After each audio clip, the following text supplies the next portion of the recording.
bitch. Fuck it. I ride.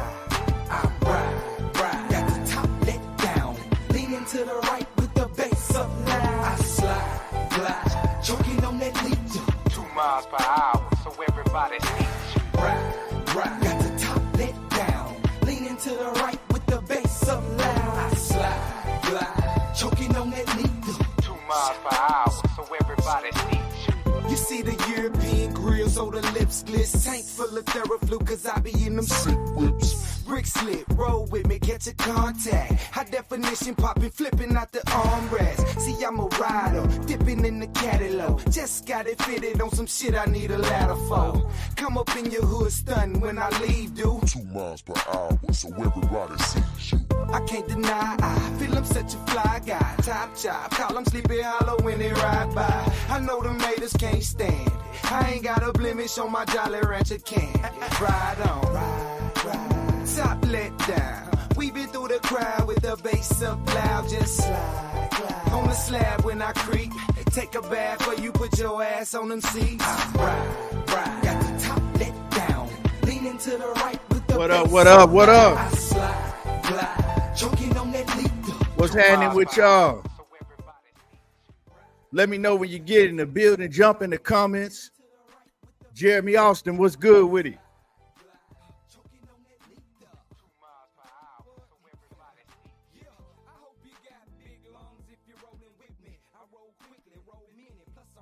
Yeah, when y'all jump in the comments, let me know you're in the building. Salute. We about to cook tonight.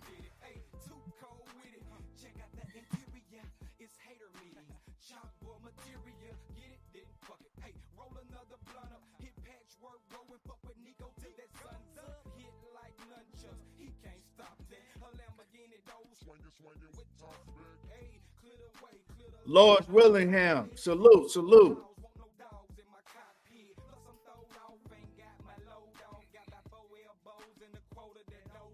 Yeah, let me know when y'all get in the building. We gonna cook, man. Had some fights last night to cook on. A lot of stuff going on in boxing. It's a lot going on in boxing. So, come in the building, come cook with me.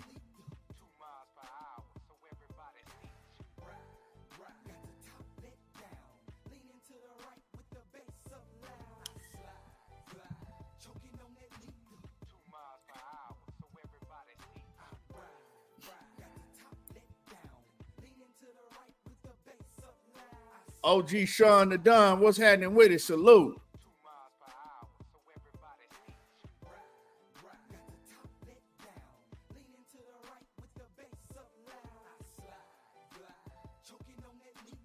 Light skin business, what it do? What's happening with it?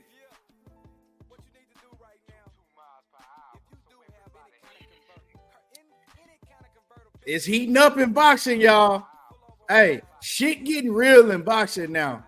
Yeah, it's getting real. A lot of y'all mad, man. A lot of y'all don't like it that you know what I'm saying, Big Turkey making this stuff happen. It's getting real. We're gonna talk about it, man. We're gonna talk about Terence Crawford and Vergil Ortiz.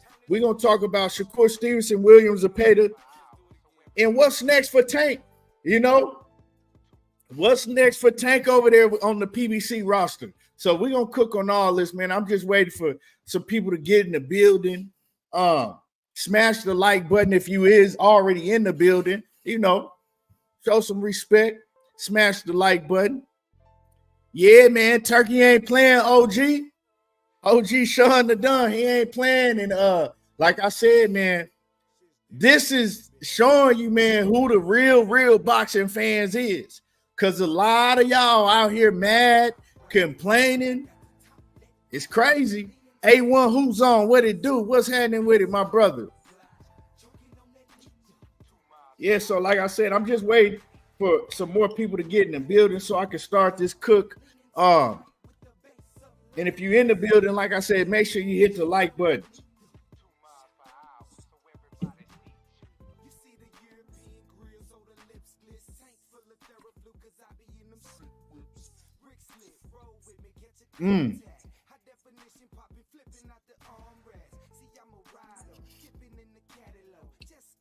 Hey, Sean. They can't hide no more, man. They gonna have to shit or get off the pot. Soon, boxing gonna be back like it was when I first jumped on this YouTube and started doing this shit, right? Now, everything is all, well, I ain't gonna say now, but I'm saying for the longest time, everything been all fantasy. So, you know, these dudes can run around and, you know, talk real crazy under your comments on YouTube because they ain't got to worry about certain fights ever happening. Now it's either shit or get off the pot. You know what I'm saying? Gonna be shit or get off the pot. Big Head Omega Red, what's happening with it? Bruce Gas, what's happening with it, OG? Bruce, no. Hey, Omega. You know what we was talking about the other night, man. Turkey finna make all this shit happen. And the funny thing is, man, I see a lot of these channels, man, they trying to create narratives and, you know, Madman, what's happening with it from the 513? I see a lot of these channels, man, they trying to create narratives. They, you know, they doing a lot. But the thing is, that shit don't matter. Y'all can try to create the most narratives that y'all want to. All of that shit ain't gonna matter no more. Because Turkey got more money than you do. Turkey got more money than your favorite fighter. Turkey got more money than your favorite promotional company. So all of that shit that y'all doing on YouTube, man, all the crying and creating narratives and he's ruining boxing and that shit don't matter, man. Because at the end of the day, money talk and bullshit walk. He got more money than all of them. Yeah. So your favorite fighter that like to duck and your favorite promoter that like to hide behind excuses, all of that shit's gonna be exposed. And you know what? He also gonna expose all of these dudes on YouTube that be up under the comments that don't know shit about boxing. Because when he start making these fights, y'all gonna have to know about boxing. Y'all gonna have to know about boxing. You just can't run around and say, my favorite fighter gonna do this and my favorite fighter gonna do that, because that shit is gonna be put to the test now. It's gonna be put to the test. I told y'all when he made Isaac Pitbull Cruz in Rayo. When he made Isaac Pitbull Cruz in Rayo, I said this is going to expose a lot of people, because a lot of people, they buying into this Pitbull Cruz bullshit. They think that just because Pitbull Cruz have the hype behind him, that hype don't mean shit. You still got to get in that ring and prove it.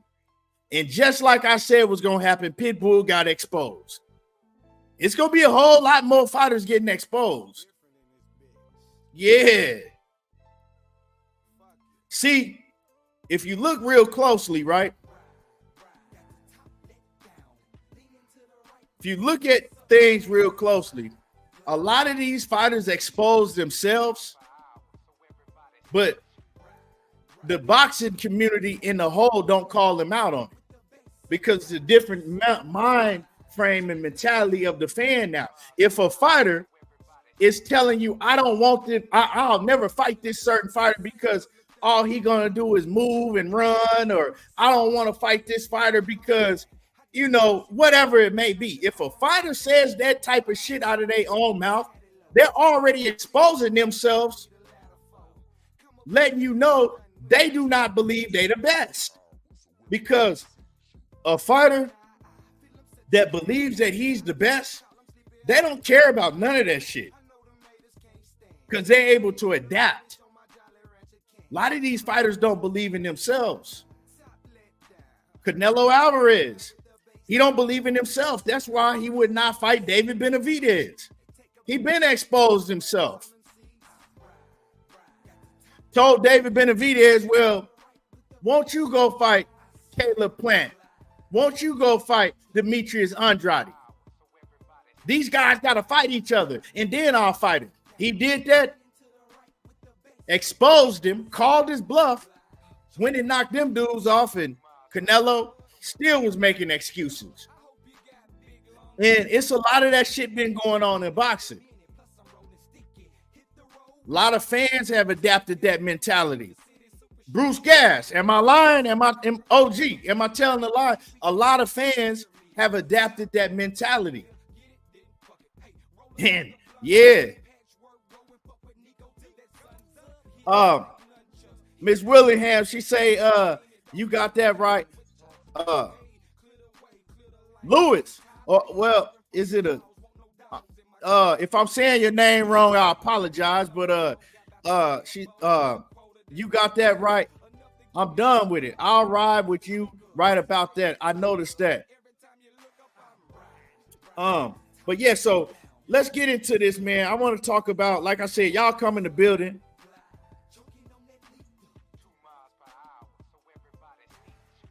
Yeah, for sure. I want to talk about Vergil Ortiz last night and Sergey BoChe. Yeah, Justin Williams. They don't want their favorite fighter to get beat. So they don't want their favorite fighter to get in with competition that is capable or may be capable of beating them. That's just what it is. Real talk. But yeah, man. So let's talk about last night. Let's cook on last night, because I hear a lot of people saying that fight was a robbery. My man, Mr. Holmes, he came in right off the rip and he said Virgil got his ass beat, right? Yeah.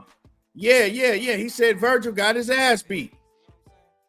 Mr. Reyes said, Mr. Ortiz fight, no, you're gonna break it down. Yeah, I'm definitely gonna do that, man. They said Virgil got his ass beat. I disagree because a lot of people screaming robbery. I seen what's dude name Showbiz talking about this is the biggest robbery this year in all of boxing. I'm like, what fight was your ass watching? Because people need to stop with this robbery word, right? People are going way overboard with the word robbery, right? People said that Devin Haney versus Lomachenko was the biggest robbery in boxing, and now they're saying about this fight last night, right? You know what I'm saying? Now, I watched the fight closely. With no interruptions. And Vergil Ortiz, he did suffer 2 knockdowns. None of the knockdowns he was hurt at all. It was kind of like he was caught off guard, flash knockdowns. I don't know what you want to call it, but he wasn't hurt. You know what I'm saying? But he did suffer 2 knockdowns. The knockdowns wasn't nothing, right? Wasn't hurt at all. He was even trying to basically protest the knockdown, saying that he slipped and things like that. But, you know, we know in boxing, if any type of leather lands on you and you fall, they got to score the knockdown, no matter what happened, right? So you do got to score those rounds as knockdowns, as the, referee and the judges did. But in regards to the fight, right, a lot of these rounds were very hard to score. So with a lot of these rounds being that hard to score, you can't run around saying it was a robbery. That's one thing, because a lot of those, the thing with Sergey BoChe is he throws a million punches. He never stops punching. Even when you punching, he's punching. So in a fight where it's back and forth action, right, you got to score the fight differently. You really got to see who's landing the harder shots, who's landing the cleaner shots, because you can get confused with all of the back and forth, especially, like I said, with somebody like Sergey BoChe that never stops throwing his hands, right? And as far as, round by round, I didn't sit down and score the fight round by round, but I do know it was a very close fight. A lot of the rounds, I was scoring for Vergil Ortiz because I felt that Vergil Ortiz was landing the cleaner shots. You know, here and there, Sergey BoChe would land some shit, but he was more, you know, trying to count on value. He was more so counting on value, and Virgil was blocking a lot of that shit and landing bigger shots, cleaner shots, right? So I'm looking at the clean, effective punching that's being scored by Vergil Ortiz. And then, like I said, of course, you're going to see the volume that's being put on by Sergey BoChe. Now, a lot of people is screaming robbery because, for one, you're dealing with a fan base that's mostly casuals. So a lot of people didn't know who Sergey BoChe was. A lot of people ain't never seen Sergey BoChe fight before. I've been knowing him. When this fight was announced, I told everybody this is going to be a very tough fight for Vergil Ortiz because I know he's a pressure fighter that never stops coming forward and throwing punches. So unless you could just catch him, right, and knock him out, he's a tough fight for anybody. A fighter like Sergey BoChe, I told people when I did my live stream and I talked about this, I said he was going to be a tough fight. Now, I did pick Vergil Ortiz to win by late round stoppage, which it was a couple occasions that Virgil, you know, had Sergey BoChe hurt. But I'm going to say this, man, and I'm not just saying this because of last night's fight. And I'm going to get to some of y'all comments after I say this, right? I'm not just saying this because of the fight from last night. I remember watching Sergey BoChe when he fought Brian Mendoza, right? And when I saw that fight, I said, and let me know if my internet connection is messing up, y'all. Let me know if I'm good or if my connection is messing up because it's showing me that I got an unstable connection.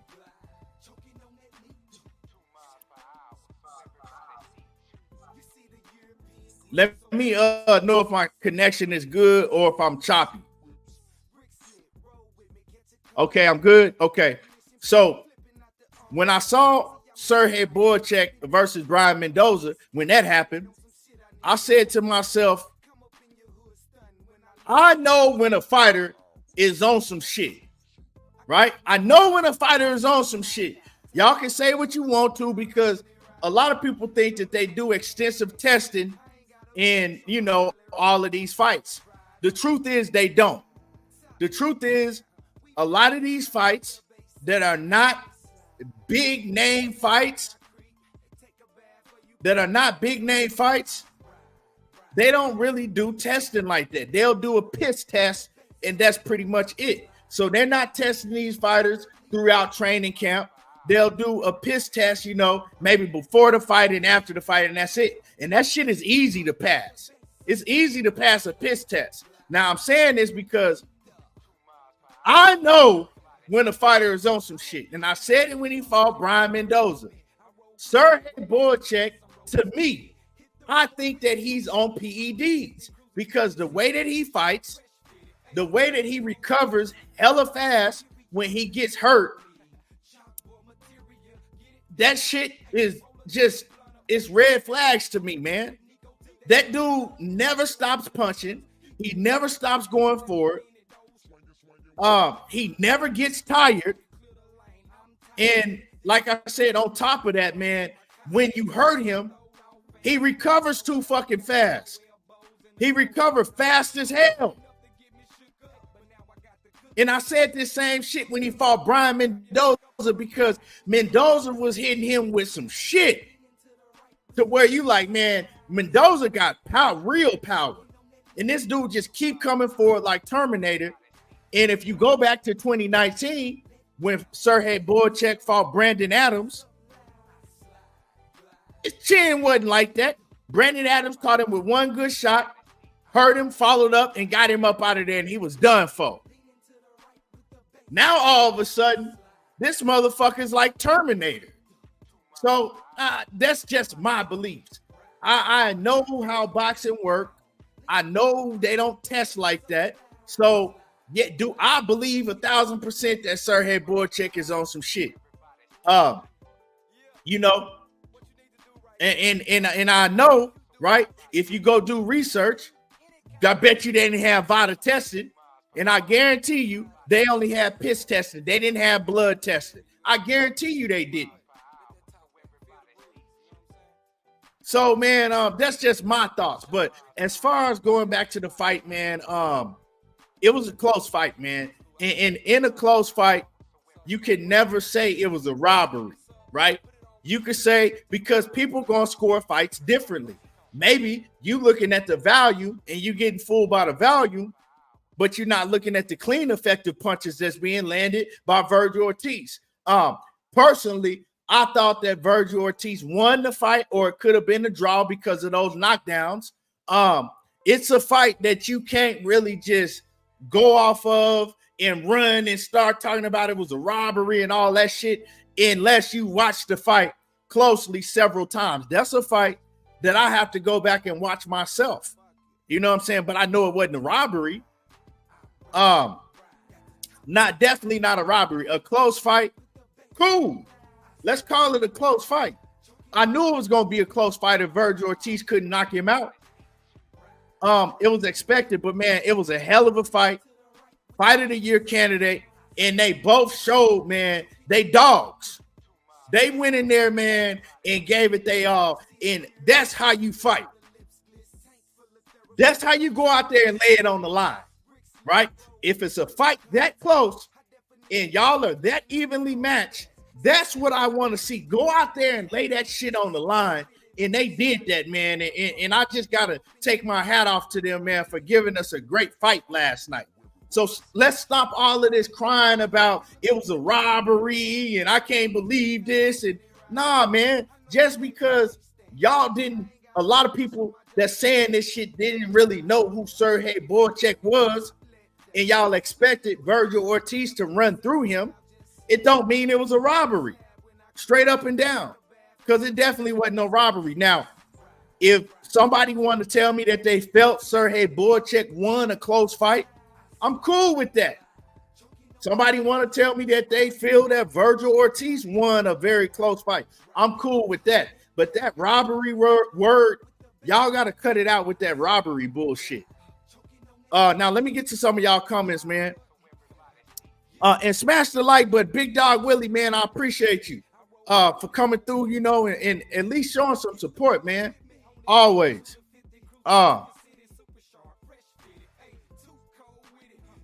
Bruce Gas says BoChe won by losing. Yeah, because and I think the reason you saying that and the reason I agree with you, Bruce Gas, because now people that didn't know BoChe, they're gonna be checking for him now.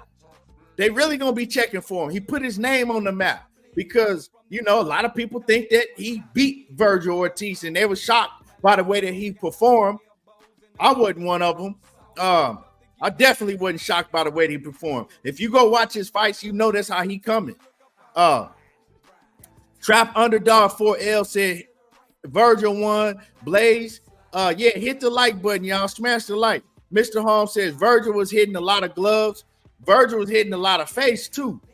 Virgil was landing some clean shit, man. But when we talk about hitting a lot of, both of them was hitting a lot of gloves because of the amount of volume that was being thrown. But I believe that Virgil was landing the more clean, effective shots throughout the fight. Laylo says bad footwork. He got caught off balance. Yeah. The second knockdown was more of an off balance shot. The first knockdown was like a quick equilibrium shot that he wasn't expecting because it was so early.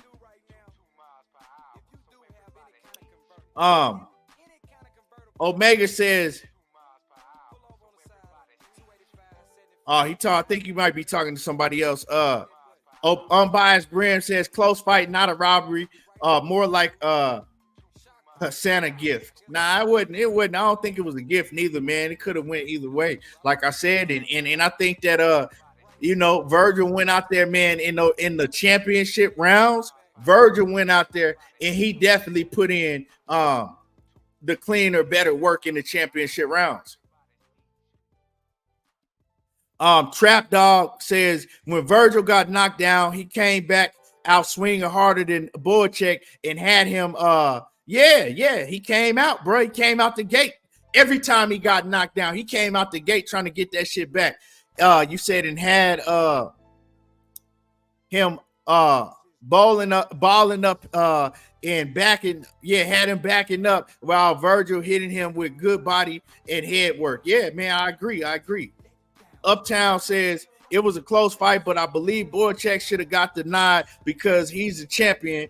I knew something was up when the judges were taking long with the scorecards. Yeah, man, but this is the thing, man. We all watch boxing, right?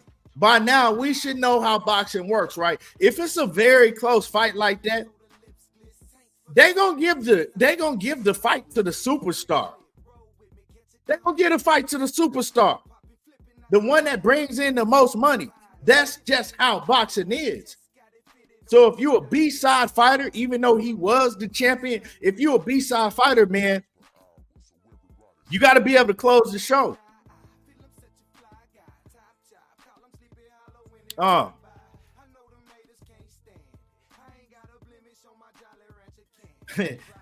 Omega Red said casuals don't know Virgil either. Those people ain't casuals, they idiots. You crazy as hell, dog. B&B boxing, what's happening with it, brother? Unbiased says I was talking to BoChe 2 weeks ago before the fight and told him to take Virgil to the deep water. Man, 154 is so deep. You got 15 championship and contender. You got 15 championships and contender level fighter. Yeah, man, you do. 154 and 140 and 154 are the deepest weight divisions in all of boxing, man. And it really ain't no hiding and ducking in those weight divisions. If you don't find tough competition in those two weight divisions, you just purposely trying to duck from all of the smoke. Real talk.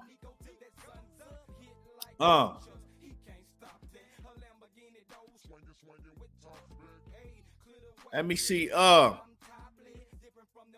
Bruce Gas say you want to see a rematch. I would definitely wouldn't mind a rematch. I mean, that's a fight deserving of a rematch.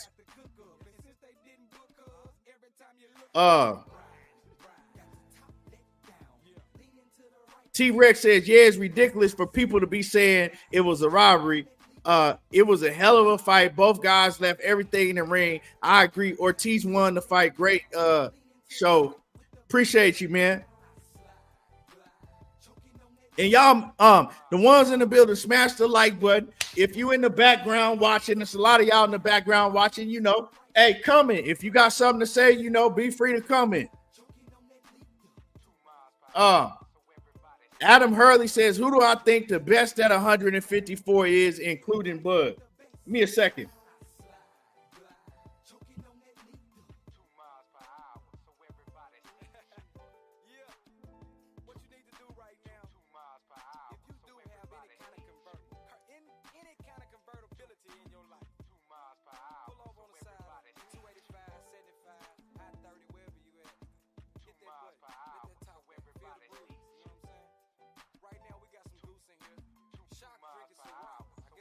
So,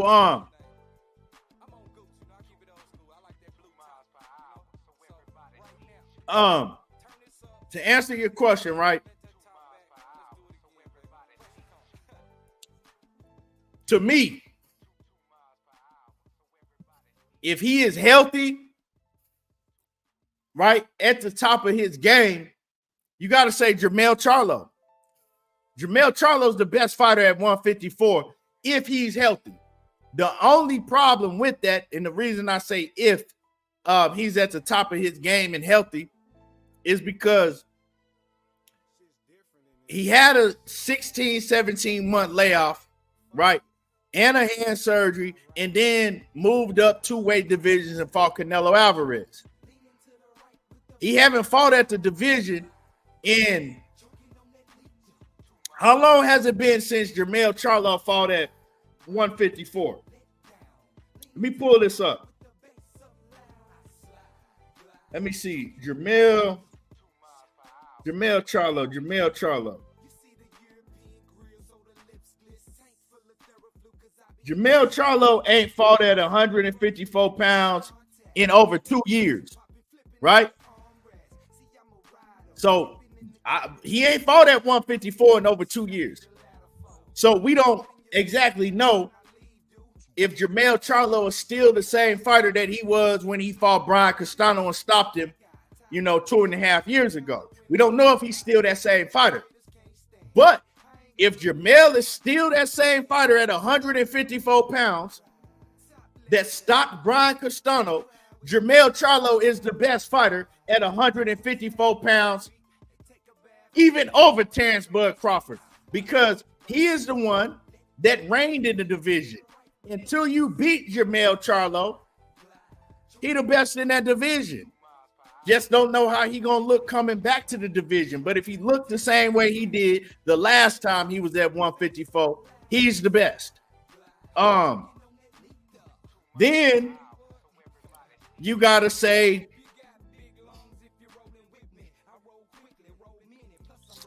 I would have to say Bud. KQKC, what's happening with it? What it do, KQ? Then second, I would have to say Bud, right? But you got to beat Jamel Charlo. We can all have, we can all have our opinion, but who proved to be the best at 154? That's Jamel Charlo. You know what I'm saying? I would have to say second behind Jamel is Bud. You know what I'm saying? Then I would have to say Tim Tszyu, man. Tim Tszyu, man. He's a real dog. Yeah, he lost to Sebastian Fundora, but ain't no way nobody can convince me that Tim Tszyu would have lost to Sebastian Fundora if he hadn't suffered that crazy ass cut. That was the only reason Tim Tszyu lost, because before he got that cut, he was walking through motherfucking Sebastian Fundora like he was wet tissue paper, tearing through him like wet tissue paper. Fight didn't even look like it was going to be close. And then, he ran into that elbow and, he had to fight handicap. But I think that you got Jamel, you got Crawford, you got Tim Tszyu. Hey, man, I'm going to tell y'all a wild card at 154. I'm going to tell y'all a wild card at 154.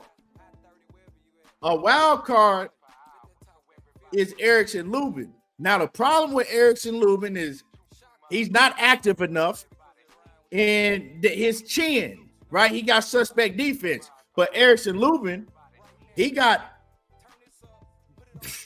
maybe, he the skill set, he got an A+ level skill set. So he's a wild card. If Erickson Lubin can go 12 rounds without getting hurt and come in the game with, with his defense on point, he's subject to beat any of them fighters. So 154, man, it's just a hell of a division. T-Rex says, I would like to see Boots move up to 154, fight Bud Crawford. Now, Boots is still at 147, but this is just me. If Boots came to 154, I would pick him to beat anybody at 154, including Terence Crawford. That's just my opinion. Now, it's easier said than done, but, if I had to put my money on somebody, I would put my money on Boots. But Terence Crawford, man, he's another fighter, man, hell of a fighter. And Bud, man, he's another fighter that's subject to beat anybody at 154. All of these fights at 154 it's crazy, but man, all these fighters is crazy, man. But at the end of the day, a lot of them fighters are PBC, right? We know Turkey making shit happen with all of these other promotional companies. PBC ain't got that many dates, so they either gonna have to shit or get off the pot also. because they got too many fighters to be sitting around waiting on fight dates. You know what I'm saying? When they only having shows once every 4 months. A lot of these fighters, man, they sitting around, you know, letting their career go to waste. So, you know, they're going to have to let Turki make some of these fights, even the PBC.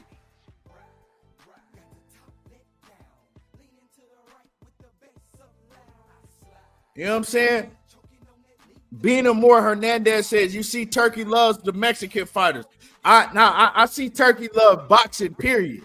Whether you're Mexican, black, whatever you may be. You know what I'm saying? Puerto Rican, Dominican. Turki love, you know, matching the best competition up against the best competition. That's just what that is.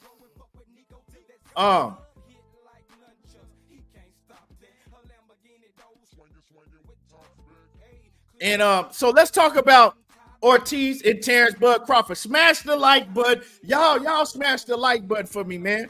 Smash the like button. Let's talk about Vergil Ortiz. And Terence Bud Crawford, man. Because a lot of people after last night, they saying that Vergil Ortiz better stay away from Terence Bud Crawford. Now, Turki, he punked Oscar De La Hoya last night. And I want to talk about that, right? It's segueing into Vergil Ortiz and Bud Crawford. Turki, flat out, in front of the whole world, punked Oscar De La Hoya last night. Bruh, Omega, why are you so worried about that man's money? Do you even have anywhere near the amount of money that Turki Alalshikh has? You continue to talk about Turki losing money. He making big fights, but why is he losing money? Bro, sit back and be a fan and watch the fights. Why are you so worried about how much money he's losing? If he ain't worried about it, what y'all worried about it for? Is it affecting you in any type of way? See, that's what's starting to irritate me, because everybody man, he's losing money. It doesn't matter. If he losing money, that's his money to lose. Why y'all so worried about what? Oh man, he lost this amount of money and he lose. What is that gonna do? He putting on these fights not for the money. He putting on these fights because this is his entertainment. He love boxing and he want to see these certain fights happen. So if he want to see it and he going in his pocket, paying to see it, whether he losing the money or not, it don't fucking matter. If I go out tomorrow and buy a new car, are you going to complain about, oh man, he just bought that car, he couldn't afford to do it? Nigga, it don't fucking matter what I bought. It don't got nothing to do with you. That's my shit. That's my money. It ain't your money. Sit back and be a fan. Y'all need to learn how to be fans of boxing instead of complaining about dumb shit that has nothing to do with your entertainment. If you don't want to watch these fights, don't watch the shit. When he putting these fights together that fans have been wanting to see for years, and you complaining about, oh, well, he losing money. Okay, well, don't watch it. Don't watch it. If Omega, if you go buy some shit, if you go buy a meal tomorrow and your bank account say that you can't afford that meal, but you bought it anyway, am I gonna get on the internet talking about, oh man, he bought that motherfucking number 9 from McDonald's. He bought that number 9 for his bank account dwindling down. His bank account dwindling down. He bought that number 9, man. No, bro, that's your motherfucking business. So it's his business if he have the money to spend endlessly to make this shit happen, and he's paying these fighters. They not complaining about it. What y'all complaining about? I don't understand. What y'all running around complaining about? So if you want to talk boxing and you want to talk about the fights, let's talk boxing. Stop talking to me about how much money somebody is losing when that has nothing to do with you. It don't affect nothing. He ain't worried about it, so it don't affect him neither. Cut that bullshit out. I ain't trying to hear that bullshit. Real talk, man. Ain't nobody trying to hear that shit. Because I'm a boxing fan. All that shit that y'all been doing for the longest time, bro. Worrying about, oh, man, this fight sold this much, and man, and he ain't.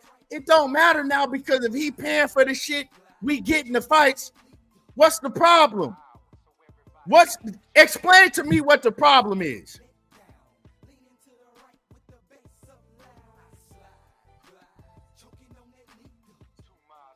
I want you to explain to me what the problem is.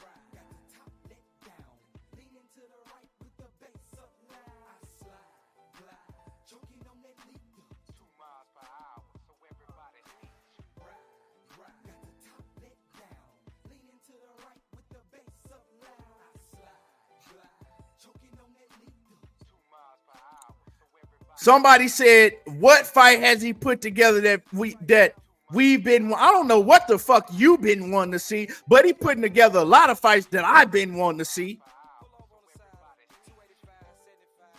And he gonna put together a lot more. We wanted to see we wanted to see Tyson Fury and Usyk, and we wasn't getting it. We wasn't gonna get it. Was we? He put that shit together. We want to see Bivol versus Bitter B. We've been wanting to see that shit for years. He putting it together. We want to see, well, a lot of fans want to see Shakur Stevenson and William Zepeda. Oscar said, nope, it ain't happening. Well, he putting that together. And we could go on and on and on. That whole card that he put on the week before last, that whole card was fire. If it wasn't for him, we would never see no motherfucking card like that.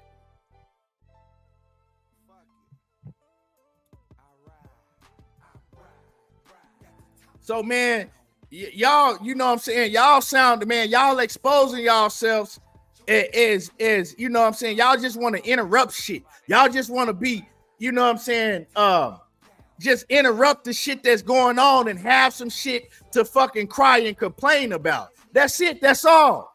A lot of y'all just want to have some shit to cry and complain about. Real talk.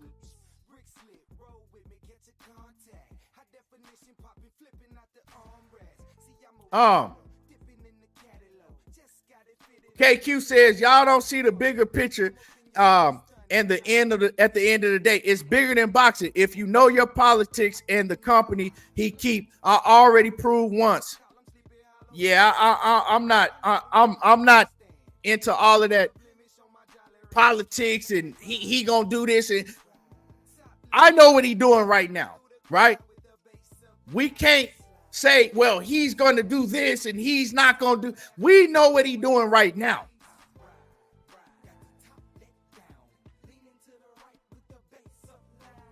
You know what I'm saying? We know what he's doing right now. That's it.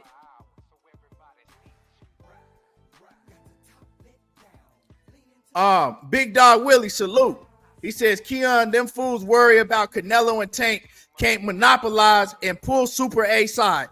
Yeah, that's what they worried about, bro. That's what a lot of people worried about. That's what it come down to.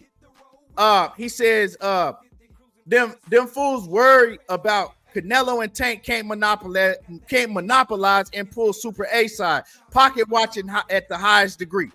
Right. See, the thing is now, is before, a lot of these fighters wasn't fighting each other because they were sitting around waiting on one individual fighter, right? And now he's came in the game and he like, as long as you fight the best competition, you don't got to sit around and wait for that one particular fighter, because if you fighting the best, I'm going to pay you the same amount you was going to get to fight that particular fighter that you was waiting around for, or I might even pay you more. So I'm gonna pay you accordingly. You know, I'm gonna pay you accordingly. Now y'all mad because now you don't have to fucking sit. Now your favorite fighter don't get the luxury of having, you know, the other next best fighters sit around and wait on them. Now your favorite fighter gonna have to shit or get off the pot. Cause ain't nobody waiting in line for that bullshit no more. You know what I'm saying? You ain't holding up the whole motherfucking division that you in because you know, arrogant and think that you just above everybody. Nah, you gonna have to start fighting the best too. Straight up and down. And like I said, accordingly, if you're fighting the best, that's when he gonna give you the biggest money. You know what I'm saying? If you look at some of those undercard fights, right? I went down how much everybody got paid on that fight card with Terence Crawford, right? A lot of those undercard fighters, they got paid way more than they ever been paid before in their career. But it was because they was fighting a certain level of competition. Now, Bud Crawford was not one of the ones that got a super high pay grade. Well, probably because he was fighting a guy that, you know, a lot of people didn't really know about like that, right? It wasn't a fight that people was calling for when he made that fight. And I'm not talking shit about Bud, and you know, I think that was a solid fighter that he fought. But people was calling for him to fight a Jerron Boots Ennis or Jermell Charlo or Tim Tszyu or fights like those were the fights that people was calling for when it came to Bud. And he chose to go the Madrimov route. So Turkey told y'all, I'm gonna pay you fair. And fair to him is, well, if it's on that, if it's the best fighting the best, and it's the fight that I want to see personally, it's the fight that the fans want to see, then I'm gonna pay you the mega bucks. And like I said, it proved it by some of the undercard fights that he put on. Big baby Jared Anderson ain't never made no $700,000. That's big for him. O'Coley had never made the payday that he made. Rayo had never made the money that he made to fight Pitbull Cruz. Pitbull Cruz had never made the money that he made to fight Rayo, not even against Tank. So, Omega Red, don't super chat, bro. If you feel that way on some, I got a super chat, name the fights you want to see, please, bro. If you don't want to support me, don't support me. I'll send that shit back to you. But don't send no shit and say, I got a super chat. Like, come on, bro. That's just saying, I'm just doing this so you can. Come on, bro. You know what I'm saying? I fuck with you, dog. We ain't gonna do each other like that. You know what I'm saying? I fuck with you, bro. But we ain't gonna do that. Come on, man. Now, you said name the fights you want to see, please, sir. I just named some fights. I said I want to see Bivol and Better Be. I've been wanting to see that fight. I want to see Shakur Stevenson and William Zepeda. I want to see that fight bad. I want to see Gervonta Davis and Shakur worse. But can't nobody make Tank Davis do shit. Tank done told y'all. Leonard Ellaby done told y'all. Calvin Ford done told y'all. His whole team told y'all. Tank do what he want to do when he want to do it. When Tank get ready for these fights to happen, they gonna happen. So yeah, if Turkey put on Vergil Ortiz versus Terence Crawford, that's a fight I would like to see, right? If we can't get Bud Crawford, you know, he said he didn't want to fight Jermell Charlo. If we can't get that, if we can't get Bud Crawford versus Boots, you know what I'm saying? Well, Vergil Ortiz and Bud, yeah, I would like to see that. One thing you can't do is you can offer fighters money. You can offer them more money than they ever made to make certain fights happen. But if they don't want to take the fight, They don't have to. So I want to see Bud versus Boots. Shit. Probably that's one of the fights at the top of my list that I want to see happen. But if Bud don't want to fight Boots, he said he not fighting Boots. Well, he can't make it happen. So you got to go to the next best.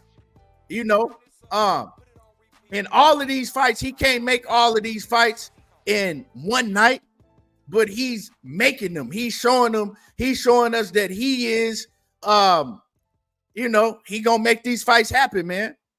If the fighters want to fight and they willing to do it, he gonna make it happen. That's what it is.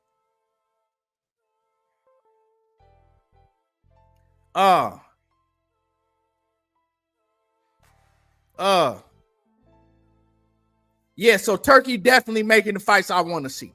And more so than that, he's putting on solid fights that even if you're not like calling for those fights in your head, when the fights are made, you like, damn, man, I ain't even think of that fight, but I definitely want to like when he made Big Baby Jared Anderson and Okolie. I'm like, damn, that's a fire fight. I wasn't even thinking about that, right? When he made Pitbull Cruz in Rayo, like, goddamn, that's a fire ass fight. I wasn't even thinking of that fight. You know what I'm saying? So yeah, man, he definitely making fights that I want to see. And I'm gonna tell y'all, man, for y'all who crying about the shit, and you know, even the ones that's doing live stream, man. So if you think I'm talking to you, you know, I'm not talking to nobody in particular. But if you take this as offense, it is what it is. I'm talking to you then. Even the one that do live streams complaining about Turkey and he's gonna do this and he ain't this, right? That shit don't matter no more, y'all. All of y'all whining and complaining, it don't matter no more because, like I said earlier, man, he got the money. He got the money. You know what I'm saying? So y'all can't stop shit. Y'all can't stop shit no more. You can't stop it no more. He got the money, and you know, if the fans want to, if it's fights that's big, the fans calling for, the real boxing fans, he gonna make it happen, man. If both of the fighters are willing to make it happen. And with that being said, man, Stan said all you want to see is Crawford versus Spence rematch boosters. Why would you want to see a Crawford versus Spence rematch? And I'm gonna drop some links in a minute, right? I'm gonna drop some links in the chat. But why would you want to see let me tell you this, right? Why would you want to see a Crawford versus I don't want to see that shit now. We're talking about a man, Errol Spence, that by the time he get back in the ring, he's gonna be out of the ring a year and a half, at least a year and a half, at least a year and a half. Coming off another eye surgery, don't even have a trainer, haven't even been consistently in the gym, and you want to see a rematch with Bud that just got done fighting? Why would you want to see that? Like, that shit makes no sense.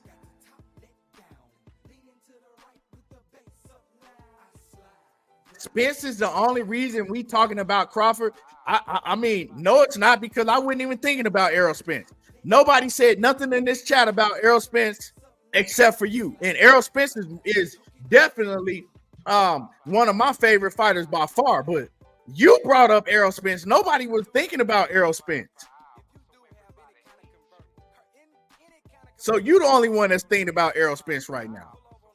Nobody wants to. If you a real boxing fan, consider the circumstances that Errol Spence is going through and have went through.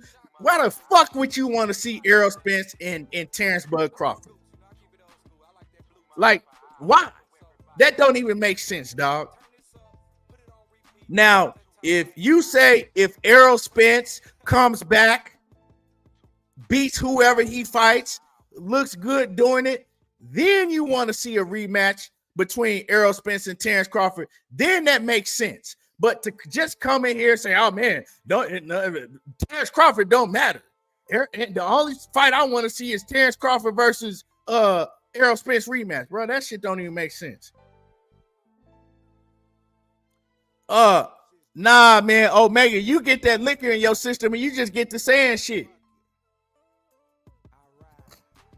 I gotta argue with somebody that's gonna say some rational shit. That's got a point. I can't argue with you, bro. When you get to drinking that drink, man.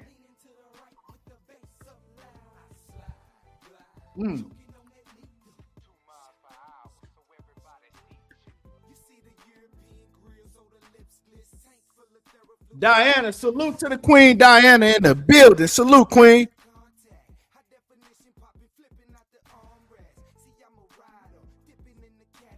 I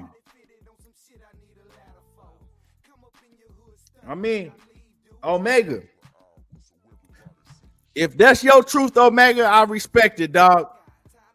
If you speak if you say you speak the truth, that's your truth. That's what you believe, Omega. I can't do nothing but respect it. But that don't mean I gotta believe what you believe.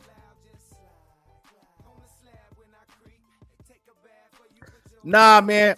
You see, Dolores Vanessa says that Turki Alalshikh is still a pompous, and that is going to cause problems in the future. See, this is the thing, right? Let's talk about Turki, right? Because he is super duper billionaire. The people around him are trillionaires. They got endless amounts of money, right? So the thing with people from his country, that's how they talk. They straightforward. They don't sugarcoat shit. They gonna tell you how they want it, and that's just what it is. Now, because he's coming over here, and when he grabbed the mic, he speaks, right? Straightforward. He don't sugarcoat shit.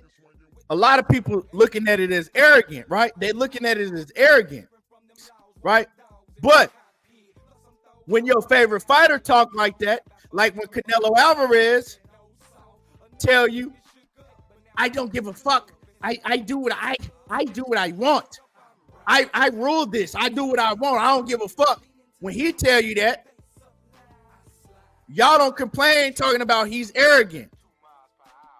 Y'all cool with it. Y'all clapping. Y'all making videos. Y'all under the comments talking about Canelo's the boss. He can do this and he can do that and all that, right? When Tank Davis tell you, I'm the face of boxing. I run this shit. You know what I'm saying? When I get ready to make shit happen, I make shit happen. You got to send me 2 Ferraris if you want to come fuck with me. When your favorite fighter talk like that, y'all don't have a problem with it. It's okay. But see, the thing is, y'all mad because now y'all got somebody that's talking like that got way more power than Canelo, that got more power than Tank, and that got more power than any of these motherfucking promoters and money talking bullshit walk. So once again, you can cry me a river on YouTube in the comments. That shit don't matter because you got somebody that got more money than your favorite fighter, that got more money than your favorite promoter. Money talking bullshit walk. So, hey, it is what it is. You get mad, bite blood out your bottom lip, but you can't do nothing about it. He got the power because he got more money than the rest of these motherfuckers. That's it. That's all. Your favorite fighter ain't running shit no more. That's why he told y'all, I'm the face of boxing. And y'all was mad about that. But if you really think about it, did he have a point? Because when you talk about Canelo, when you talk about Tank, y'all call them the face of boxing because they're the ones who got the most money. They're the ones who generate the most money in the sport of boxing when it comes to, right, these fighters. So you call them the face of boxing. I've always said it's multiple faces of boxing, right? Because hey, 1 week it might be Ryan Garcia that you did, you know what I'm saying? 1 month, two, it might be Ryan Garcia that's on that you're talking about, right? That's basically the face that everybody's talking about in boxing. Then it might be Tank that everybody's talking about. Then it might be whoever it may be, right? So I've always thought it was multiple faces of boxing, but the main two that we've been calling is Tank and Canelo, because they the ones that got the money, right? Well, he got more money than both of them combined. So when he told y'all that I'm the face of boxing now, because you know what? Your favorite fighter ain't running shit. That's the problem that's been in boxing. A lot of these fighters, they've been able to put shit on hold just because they generate a certain amount of money. They got a certain amount of fans, right? Well, he the one that's making shit move and y'all mad.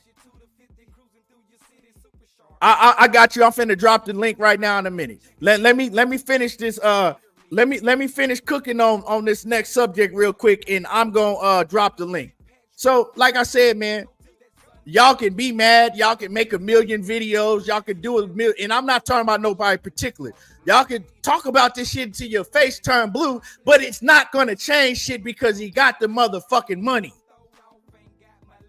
BMF, blowing money fast. If that's what you crying about, that he's losing money, well, he blowing money fast and he got more to blow. And it's steady coming in. He got a steady stream of money that y'all cannot do nothing about. Can't do nothing about it. Omega Red, if you so goddamn smart, why you ain't making shit happen in the sport of boxing? I'm just asking. You talking about how smart you is. I mean, you crying about what this man doing and you come make some shit happen, man. Hey, man. But last night, right? I'm gonna show y'all. I'm gonna give y'all an example how much power this man got, right? It's just money. Money is power, man. You know what I'm saying? You either gonna respect it or you just gonna have to check yourself. But I'm gonna tell you how much weight this man pulled last night. Right? If you was watching last night,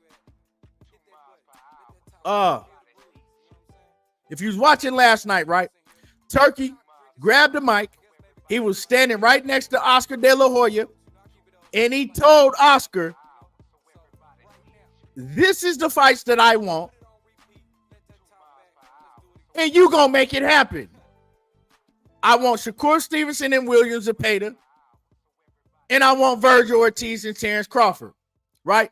Now, if you hear when he told Turki Alalshikh that he wanted Vergil Ortiz and Terence Crawford, if you look at the face that was on, if you look at the facial expression that Oscar made, and if you listen to what Oscar said right after he told Oscar, "This is what I want," he says, "I want Vergil Ortiz and Terence Crawford. That's the fight I want. And I also want Shakur Stevenson and William Zepeda." And Oscar had a look on his face, man. His lips start trembling. He looking to the side and shit.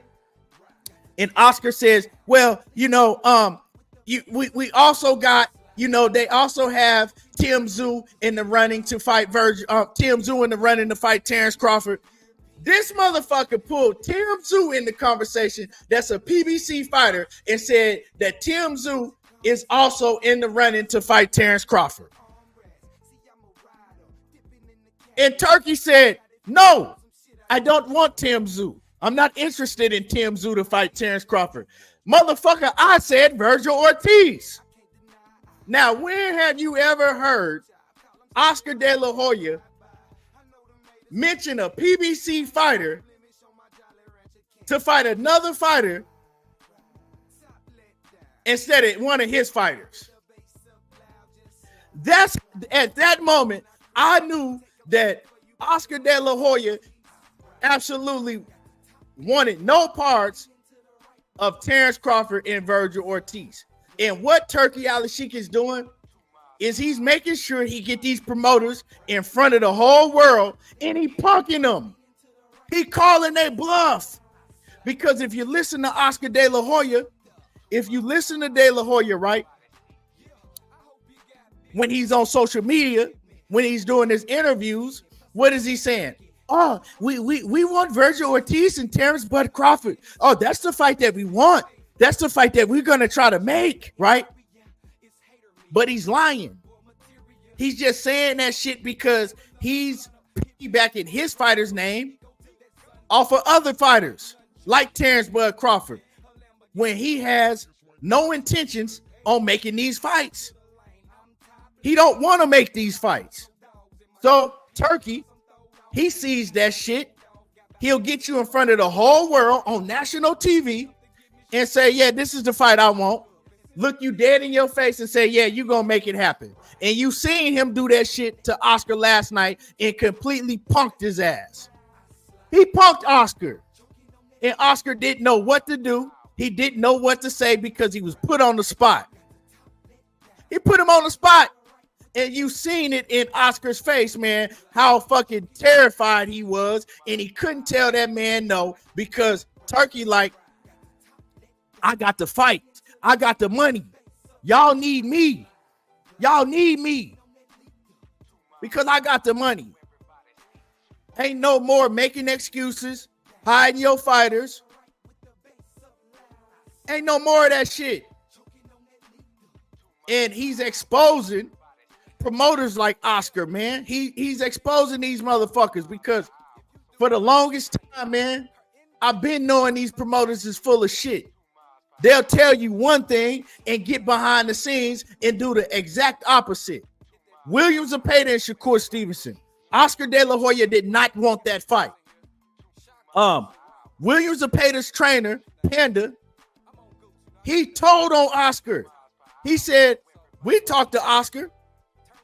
Ask him what was the, Shakur Stevenson fight next. Because we had heard Oscar say this shit in the media saying that he wanted Shakur Stevenson. We went to Oscar, asked him, is Shakur Stevenson next? And Oscar told him no. Nuh-uh. Nope, he ain't fighting Shakur. Well, now you gotta fight him. Because Turki said, you know what? All them excuses you making, don't worry about the money. Don't worry about none of that shit. That's the fight I want next, and that's the fight that's gonna happen. That's how you get shit done. And that's how you expose these promoters. Putting that straight pressure on them. You know what I'm saying? Putting that straight pressure on these promoters. And real boxing fans, they gonna respect that shit. We got to stop worrying about, oh man, the politics and he gonna do this and man, and y'all don't see what's coming. No, I see what's happening right now. I see what's happening right now. Also, what I see is how fucked up the boxing game been for a long time. Boxing game been messed up for a long time. I've been seeing that. That's what I've been seeing. So how am I going to complain about, well, what Turki Alalshikh might do down the line? Because whatever he do, I guarantee you it ain't going to be worse than the shit that we had the past 20 years in boxing.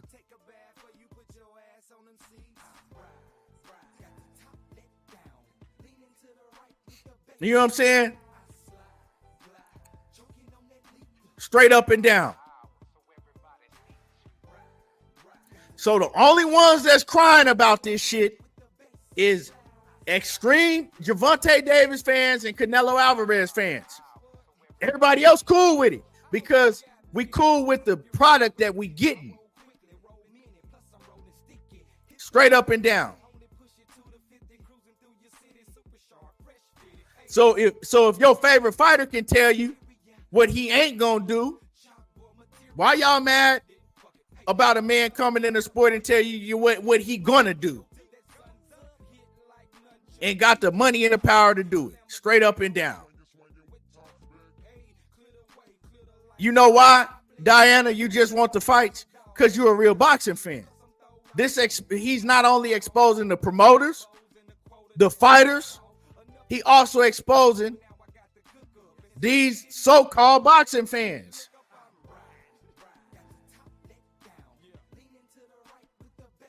So yeah, I'm gonna drop the link right now.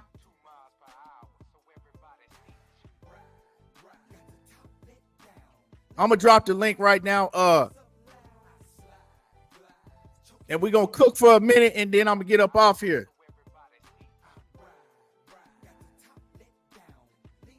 There go the link. You see, hold on, y'all.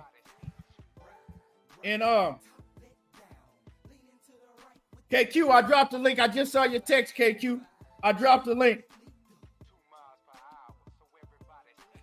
My man, man, in the Cash App, man, my man, Usyk Moore, man, I appreciate that. Salute, man. I appreciate the love, man.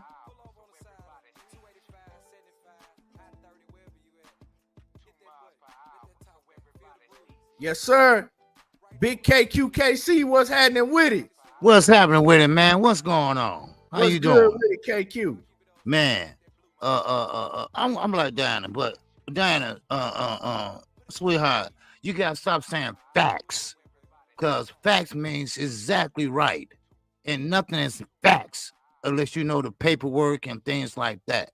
Just say you gotta, hey, that sounds great or something like that. Hold on, KQ. Why you going at the queen like that? Oh, no. Oh, I don't mean no harm. No. I mean no harm, No. I like What's the deal? not much. I wanted to touch on what you were saying about Turkey and about the fights we're getting. First of all, Oscar, what he said last night, yes, he punked Oscar, definitely. And what's gonna happen is he's gonna be running Golden Boy pretty soon. Okay, we see that coming. Cause Oscar's too dumb to see it himself. Bob Aaron, he just a face of Top Rank. He don't run Top Rank. Todd runs Top Rank. And a lot of people don't understand. That is not the way his country is over there. He don't come over here talking the way he talk because that's how he is. No, it's not. They are a dictatorship over there. They think they are better than the next one. I know, I'm a Muslim. They are Sunni Muslims. You have to know the difference. They are Sunni Muslims. So they But KQ, okay, and I referenced that, right? A lot of y'all don't like the way that he talk and this and that, but your favorite fighters, and I'm not saying your favorite fighter, but I'm just saying you in general. We didn't have a problem when Canelo tell you he gonna do what the fuck he gonna do and when he want to do it. So why are we having a problem with him telling you this is the fight that I want and we're gonna make it happen? I don't have a problem. I'm just saying you said that he said because Canelo said it. No, they always like that. No, that's not what I said. I said that when Canelo speaks like that, when Tank speak like that, or whoever the fighter that got the most money, right? Floyd did it, right? When the fighters speak like that, right? Because they have money, right? None of these fighters was talking like that. None of these fighters speak like that until they get a certain amount of power because they got money, right? They get arrogant. They talk shit. They tell you what they gonna do, and I can fight who I want to fight when I want to fight, and that's what I'm gonna do, right? Right. Now, arrogance, right? So they talk like that. We don't have a problem with it. We say, oh man, they the face of boxing. They can say and do what they want to. But if he's straightforward, telling you this is what he want and this is what's gonna happen, now we got a problem with it. Yeah, that's their way though. That's their way. And that's the problem with him and Canelo. Two big fishes. I mean, he got more than Canelo, but two alpha males going at it.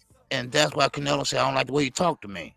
Because he don't understand. That's the way they talk in that whole country. There's only one religion in the whole country. So, but no, this is what I want to say. I want the good fights. I want the best fights. I don't have a problem with that. It's just the way you go about doing it. Now, I looked at the salaries. Now, I will admit, he didn't overpay a lot of people like we thought. You know, some fighters think they gonna make 40 million and things like that, but of course he didn't.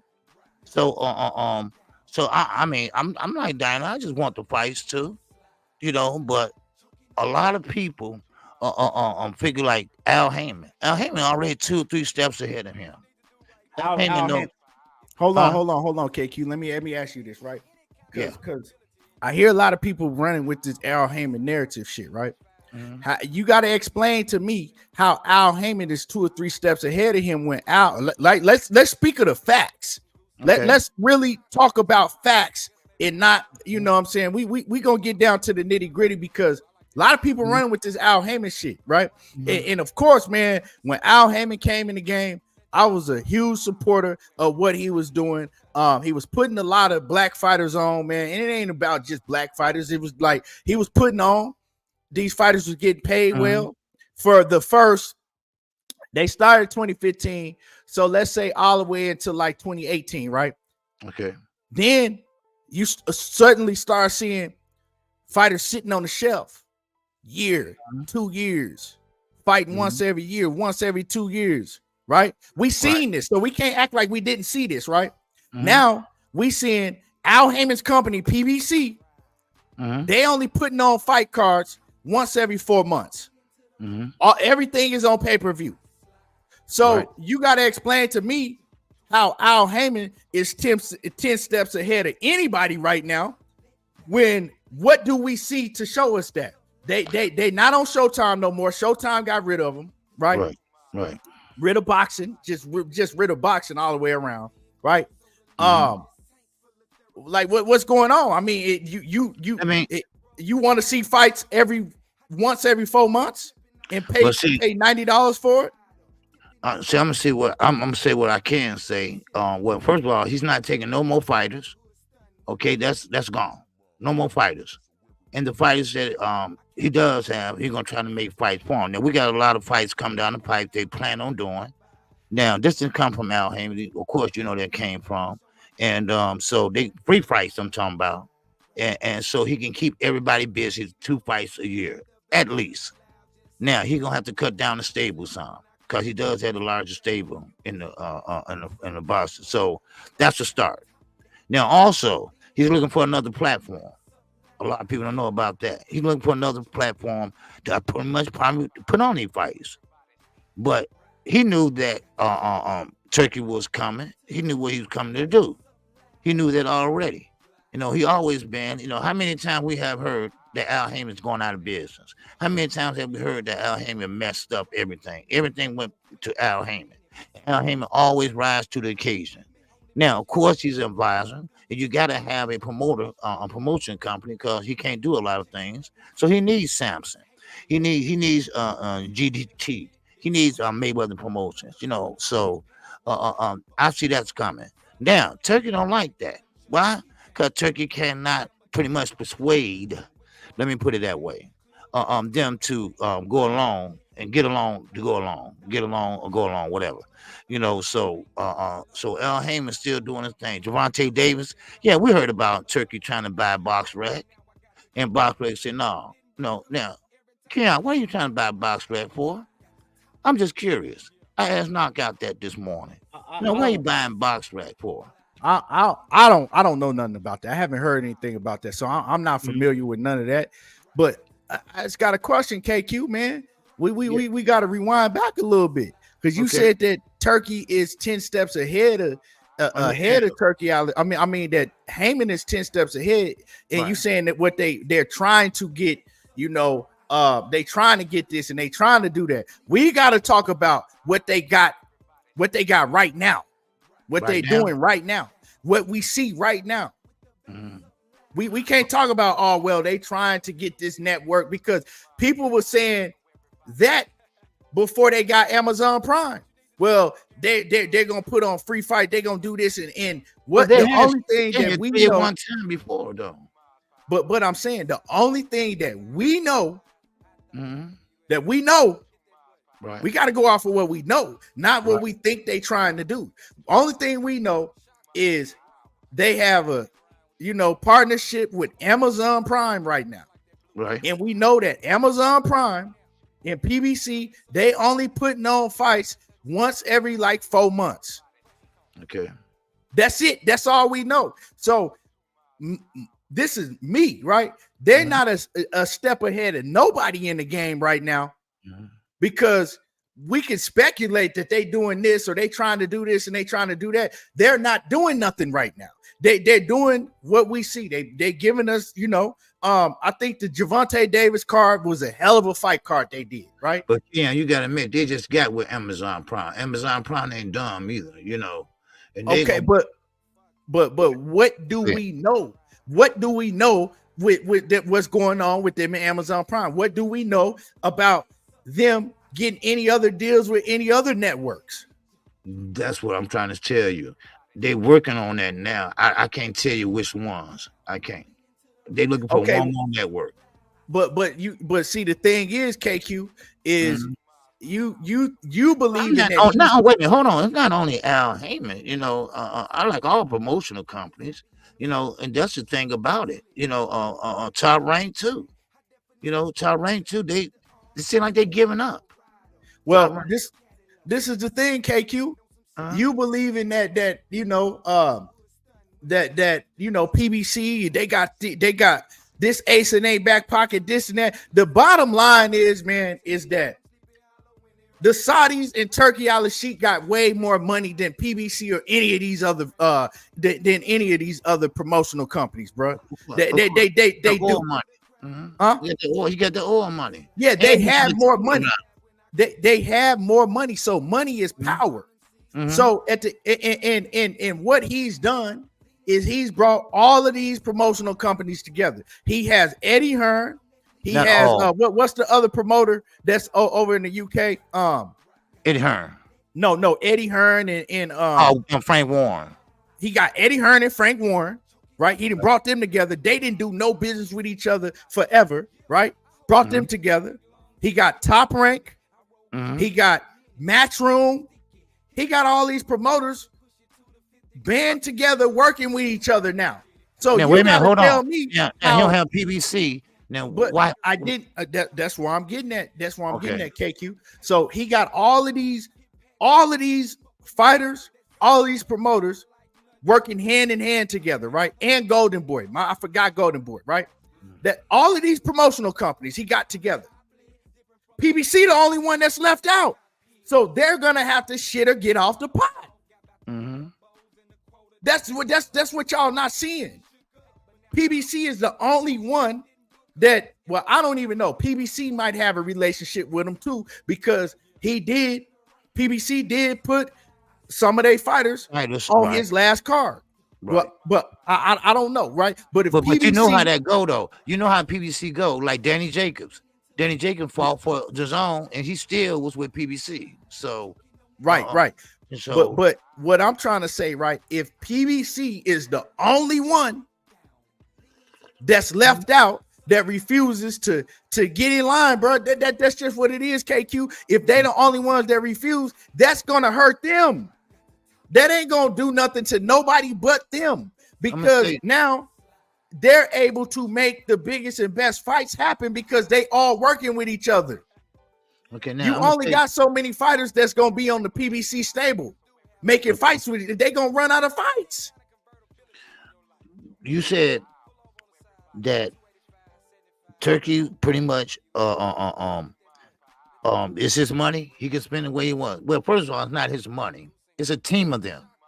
And now he's coming to his senses after the big 10 million plus loss, allegedly. Let me say that, allegedly. And 130 million he lost, allegedly. And I ain't counting nobody pockets. You said what? I'm not counting nobody pockets. No, I'm saying, can you repeat what you said? Allegedly. I'm saying this allegedly that he lost 130 million on putting on fights. Now, who, Turkey? Yeah. Where this information coming from? That's what I said allegedly, just Michael Benson and all them.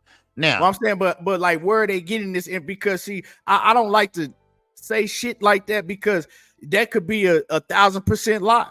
It could be true. We don't know. Like where are these numbers coming from? Like, you know what I'm saying? What credible? Huh? Okay, I'm gonna just do this because I'm trying to get my point across. Let's just say he took a loss Saturday. Okay, well now he had a meeting with his people because it's a group of them, and pretty much he is now coming to fruition that okay, you know what? They ain't gonna be able to, keep on taking losses like this. I don't care how much money you got, you're not gonna keep on burning it. You're not. You're not. What for a concert? For a giveaway? No. And I'm not getting in his pockets either. But now he's using words like fair price. I'm gonna give you what you're worth. Maybe he's now understanding that you got to go back and see what the fighter has done. Is he worth it? Or he's a champion. Like Pitbull Cruz did 1.2 million. That's about right because he is a champion. He has the WBA. He had the WBA, It and was then 1.5. I think it was 1.5. Yeah. right. That's pretty good because Tank paid him 750 million. If I'm not mistaken, the last fight, and that was a step up for him. And then he stepped up and beat Rolly Romero. So I think that wasn't an overpaid. And now Terence Crawford, he made almost more than when he was at top rank. So I don't think he's overpaying the fighters. I think the fighters think he's gonna overpay them. But I think at the end of the day, he's now starting to see how this system works. That's what I think. I think now he's gonna get the hang of it, and he's gonna be just falling in line with the rest of the promoters. Now, don't get me wrong, Key. All right, one thing about it is we had a lot of this shit been going on for years, right? And the Bob Aaron always want to keep the fighters in his stable. He didn't want to fight no other. He didn't want his fighters to go outside the top rank. He wanted to keep it in house. So I mean, I get it.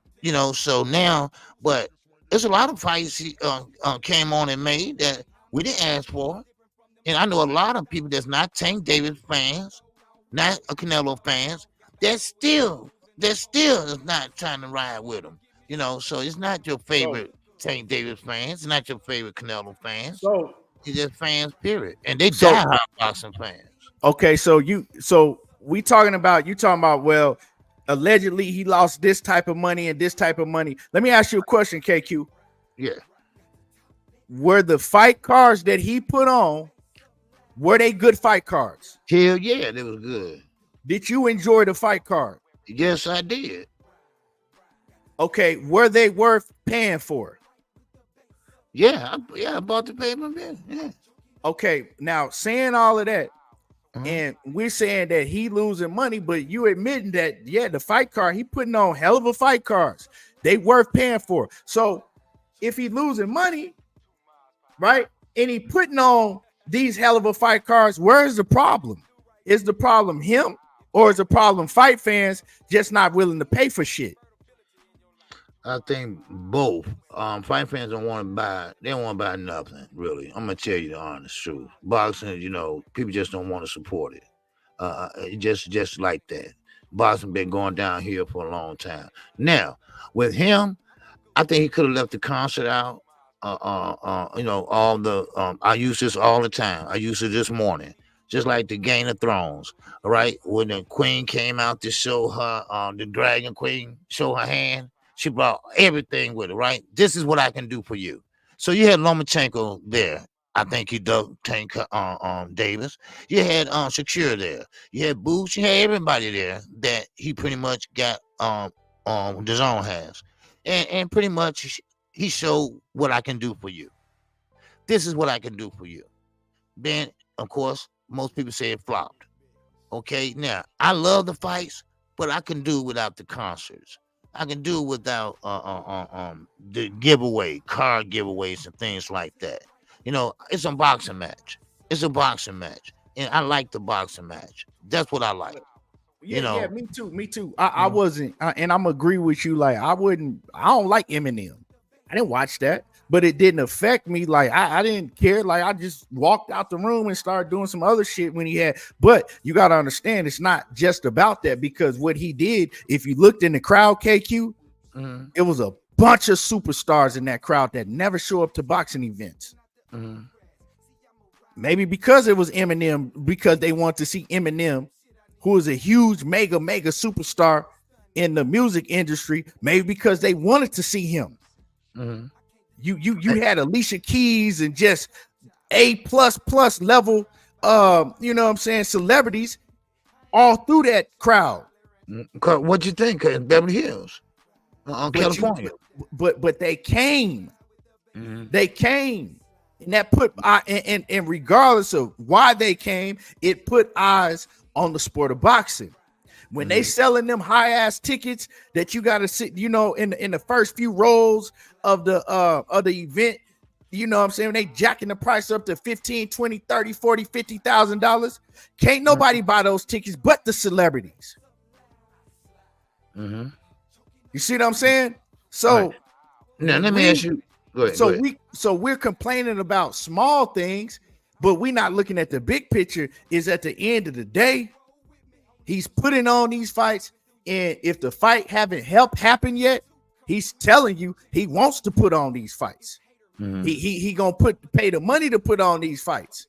And when he says I'm gonna pay you fair, he means that if you fighting just a fighter that ain't nobody calling for, well, I'm gonna pay you accordingly. But if you fighting a fight that the fans want to see, that I want to see, well, then that's when I'm gonna, pay you the mega bucks. Like as far as Shakur Stevenson and William Zepeda, he paying them both more money than they ever been paid. Why? Because it's a fight that he wants to see, and it's a fight that the fans want to see. So yeah, when he uses the word not really, fair, not really. The fans wanted to see him and Tank. But okay, yeah, the fans want to see him and Tank. But like I said earlier, right? Tank tells you that he do what he want to do when he want to do it. Tank and his team told us a million times, when Gervonta Davis get ready for the fight to happen, the fight will happen. Shakur Stevenson told you that. So hold on, 93 Octane. A lot of stars come out to see Tank, mostly rappers, but a lot of stars come out to see PBC fighters. All right, you just gotta know your boxing, know your crowd. All right, that's all Tank bring out. Rapper. Yeah, he bring out stars. Yeah, but so like I said, what was I saying, man? You old as me. Man, what are you saying? God damn it, slip my mind up fast.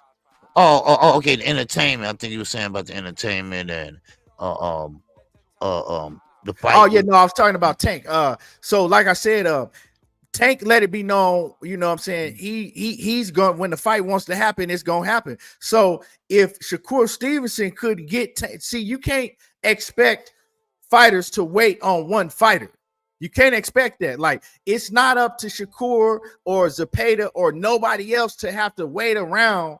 I always said that. Yeah, for one fighter to say, okay, well, now I made my decision. Now, like, nah, man, you got to keep it moving, right? So if we couldn't get Tank and Shakur right now, and I told everybody, right, it's because a lot of people is running with these narratives. Oh man, Shakur and Tank next. And I told people Shakur and Tank ain't gonna fight next. If Shakur and Tank was gonna fight next, we would have known from Gervonta Davis. He would have let that shit be known. You know what I'm saying? Like, hey. Put everything we because if they wanted that fight, they was gonna make sure that Shakur Stevenson knew that they wanted that fight next. You know what I'm saying? So that fight wasn't gonna happen next. It will happen, but it's gonna happen when Tank get ready for it to happen. Until then, what's the next best fight that Shakur Stevenson can make at 135? If it ain't Lomachenko, right? Okay, it's William Zepeda. Zepeda at 135. Yeah, and the only reason we getting that fight is because Turki Alalshikh punked Oscar De La Hoya, and he making it happen. We wouldn't have get if it. And see, a lot of people, not you, KQ, a lot of people don't like that shit because, and I'm gonna just keep it real, and I'm not talking about you, KQ, right? Because you don't think like a lot of these fanatic fans do. A lot of Tank Davis's fans, they don't like that shit because they wanted to be able to point the finger at Shakur and say, ha ha ha ha, he got to fight another bum. That's what it was all about. Not all of them, But a lot of these fans, man, that's because I be on X, I be on these social media platforms, and I see how these fans move. And they was already talking about Shakur. He ain't gonna fight. He gotta fight another bum. He gonna have to fight another bum. Who is he gonna fight? He can't fight nobody. And they expecting him to have to sit around, wait on Tank Davis, fight bum after bum after bum. I ain't gonna call them bums, but fight, lower level competition or fights that they was gonna point at and laugh at him about and say, oh man, when he get ready to fight Tank, he ain't never fought nobody. He got to take whatever the F Tank tell him to take. They was already saying that shit. So that's what this is about. Now they see that, okay, well, he ain't got to wait on Tank because Turki making shit happen. You know what I'm saying? Turki making shit happen. That's the same thing I said about Canelo. And that's what David. That was David. I butt out Jose Benavidez by mistake yesterday, and he called back, and and I chat for a minute. I'm trying to get him on the show next week. He told me to call him tomorrow. But Dave, that's why David moved up to 175. He's not gonna wait on Canelo no more. He want to make his own lane, and I don't think no fighter should have to wait on another fighter. Yeah, so I always believed in that anyway. And a lot of these, fans, man, they don't like that shit, and that's what a lot of this shit was about. That's why a lot of them mad, because now they say, okay, well, Turki making the Shakur Stevenson Zepeda, because they was bragging that, well, Tank, he gonna go get the fight Zepeda. Now they saying, and you heard it too, man. Like we all hear this shit. Now they saying that, oh well, he trying to block Tank out. He trying to block. Why? Right. Why? Well, how is he trying to block Tank out now? Because they Shakur want actually get a fight. Well, they believe that a big fight. Because he believe that because PBC refused to do business with him, and that's why he's trying to WBA. They get out the rankings too. PBC refused to do business with them, but who is that on? That's on them. Because like I said, if all of these other promotional companies working with him and they working together, that's only going to fall back on them. That's not going to fall back on Turki Alalshikh. And we worried about how much money he has. If he not worrying about it, if the people that's supplying him with the money, because we don't know whoever supplying Turki with this money, we can't go around creating stories saying not about the money. If we can't get the fighters to fight, he getting the fighters to fight. Okay. Tank Davis and Canelo are not the end all be all. It's a bunch more talent in boxing than Gervonta Davis and Canelo. See, I think that's a problem that we've been having with boxing, right? We've been looking at two fighters and everything got to run through them, or you know what I'm saying? It shouldn't be like that. It's too much of talent in boxing for everything to have to run through, one or two fighters. That shit is changing now. David Benavidez waited around for 4+ years for Canelo to fight him, and what happened? Yeah, he didn't fight him. He didn't fight him. Crawford want to fight him. I mean, listen, everybody wanted to fight Canelo. Why? Because you will get paid. Everybody want to fight Gervonta Davis. Why? Because you were going to get paid. Now, same thing I said back in the Floyd days. I said Floyd Mayweather was Willy Wonka with the golden ticket. If you get that fight, you guarantee at least 2 or 3 million. That's how it was. Every year, it's someone or one or two fighters in the sport of boxing that commands a high payday. So, all the way you go back to before the Floyd era, it was Oscar De La Hoya. You're right. Yeah. So and you absolutely, and y'all, what's happening with it? Crush the Legend, my partner in the building. Y'all make sure you smash the like button. Smash my like button. And you absolutely right, KQ, right? But and that's what I've been saying, right? It's always been you're waiting around, right, to get that payday from a Canelo, from a Tank. But what he's doing, what I see him doing, is he's changing that because he's saying, okay, Well, now you don't got to wait around to get your big payday from a Canelo or from a Gervonta Davis, right? Because I'm going to pay you as long as you fighting the next best, then I'll pay you the same amount of money that you were going to get to fight a Tank Davis, or I might pay you more, right? Now you don't have to wait around for that one fighter, because what we were seeing, right, is we were seeing fighters, and we're going to use Tank as an example. I'm not even going to talk about Canelo because he's full of shit, but we're going to use Gervonta Davis as an example, right? We was having fighters wait around like Pitbull Cruz, man. He was ducking, dodging. Pitbull was ducking and dodging a whole bunch of people for years to try to get a Tank Davis rematch. Yep, he wanted to change. So you had shit like that going on. You had things like let's even talk about Frank Martin, right?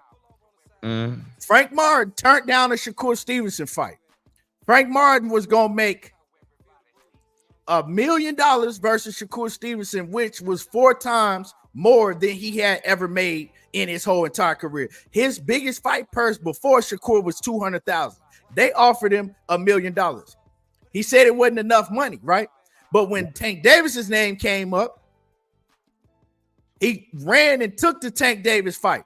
Now, the reason I'm saying this is because you got fighters like Frank Martin that really don't believe they can beat Gervonta Davis. It's a lot of fighters that took a fight with Tank Davis that didn't believe they can beat him. They wasn't even nowhere near on his level, but they was taking a fight because that was their biggest payday. They was ducking everybody else. Just right? like your man. Right. Yeah, they was ducking everybody else. But when Tank name came, you rushed to fight him because, okay, well, I'm going to lose, but I'm still going to get my biggest payday. And that was the problem in the sport of boxing, right? Like Rolly Romero, bro. We know fucking Rolly had 11, 12 fights. Was he ready to fight a Gervonta Davis? No, he wasn't. You know, he you was know what big, I'm saying? Like he was strong, but you know, that ain't everything. Frank Martin, man, good fighter. Never had faced nowhere near level of competition to Tank. He turned down Shakur because it was going to be a very tough fight. He knew it was a fight that it was a big chance for him to lose, and $1 million wasn't enough for him to do it. But but Gervonta Davis, a fighter that's just as dangerous as Shakur, or some people might say more dangerous than Shakur, because you're gonna get your ass, and you're gonna get outboxed by Shakur, but you're gonna get outboxed and knocked out by Tank, right? Right. He knew that, but he rushed to take a fight with Tank. So the thing is now Turki is saying, okay, everybody don't have to sit around and wait for a Gervonta Davis fight. And I'm just using Gervonta as an example, right? If you're willing to fight the best, then I'll pay you the same amount. Now, if you're not willing and you want to fight another fighter, then I'll pay you. I'll pay you fair. You know what I'm saying? I'll still pay you good, but it's gonna be fair. I'm not finna overpay you, and that's the thing. You know what I'm saying? That's what's going on. That's what I see what's going on, because he's deleting the fact that a lot of these fighters sitting around just waiting on one fighter for that payday. They was doing a lot of fighters. You know what I'm saying? So you don't have to worry about that no more. I'm gonna pay you. Right. As long as you fight the best. Now, I just want to touch on this. I'm not going to hold you. I know you got some other people like Terence Bailey. What's going on, Terence? I just want to touch on Terence Crawford real fast and his fight with Magaball. A lot of people think he possibly lost that fight. And now, correct me if I'm wrong. When you move up in weight, your power sometimes carries, sometimes it doesn't. But if it does carry, it takes you a while to get acclimated to that weight class. So you're not going to look dominant. You're not going to look like you looked at 147. So once you get a couple fights under your belt, and then you start looking like the old Terence Crawford, you know, because I know for a fact that Terence Crawford is a gym rat. And one thing about it is, you know, he's going to go in there and give it his all every day, fight or no fight, training camp or no training camp. So now the point is, how will Earl Spence look?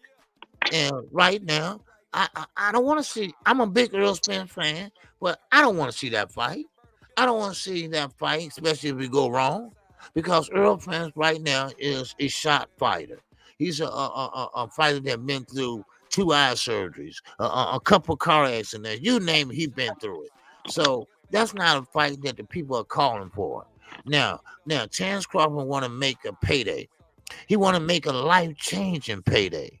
And he said, okay, I want Canelo. Well, Canelo said no.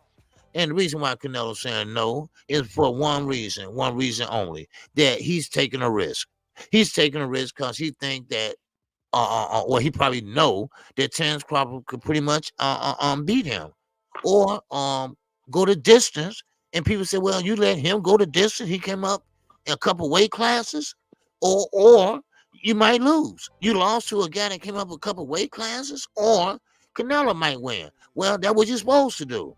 So that's what I'm looking at now. That's why Canelo, I think, don't want to fight Terence Crawford. So who is the best next in line where he can make a decent paycheck and then get dominant, be a force to be reckoned with? And I say, only one I see right now is Earl Spence, but that's not guaranteed because he's gonna be fighting Fondura. I think Jermell Charlo. Are you talking about strictly at 154? Yeah, 154. I'm sorry, 154. I think Jermell Charlo he can make good money with. I think that Tim Tszyu he can make good money with Tim Tszyu too. But especially Jermell Charlo. Jermell Charlo. Remember, Jermell Charlo fought Canelo. So I mean.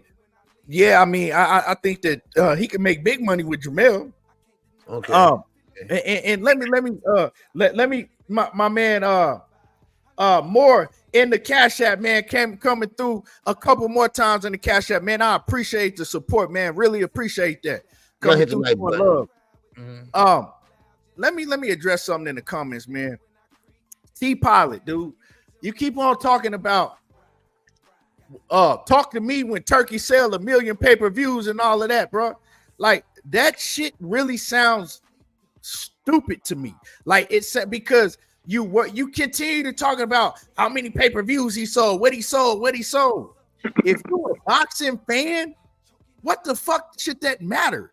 Are you looking at how many people are sitting in the seats, or are you looking inside the ring to see the product that's being put on? That's the problem with fans today. When I grew up watching boxing, I never cared how many people was in the stands, how many pay-per-view tickets it sold. When I was watching Holyfield and Riddick Bowe and Pernell Whitaker and all of these great fighters and all these great fights that was put on, I wasn't turning my TV off talking about, oh well, but man, I bet it didn't sell 1 million pay-per-views. Man, I bet who cares? Like, what is wrong with y'all today? Y'all really, really sound weird. Y'all really sound weird. Like that shit is just, I don't know what's wrong with y'all. Like that shit sound half retarded to me if you call yourself a boxing fan, but you in my comments and the only thing you have to say is how many pay-per-views did he sell? He didn't say, well, talk to me when he sell 1 million pay-per-views. Bro, what are we talking about? Are we talking about the fights?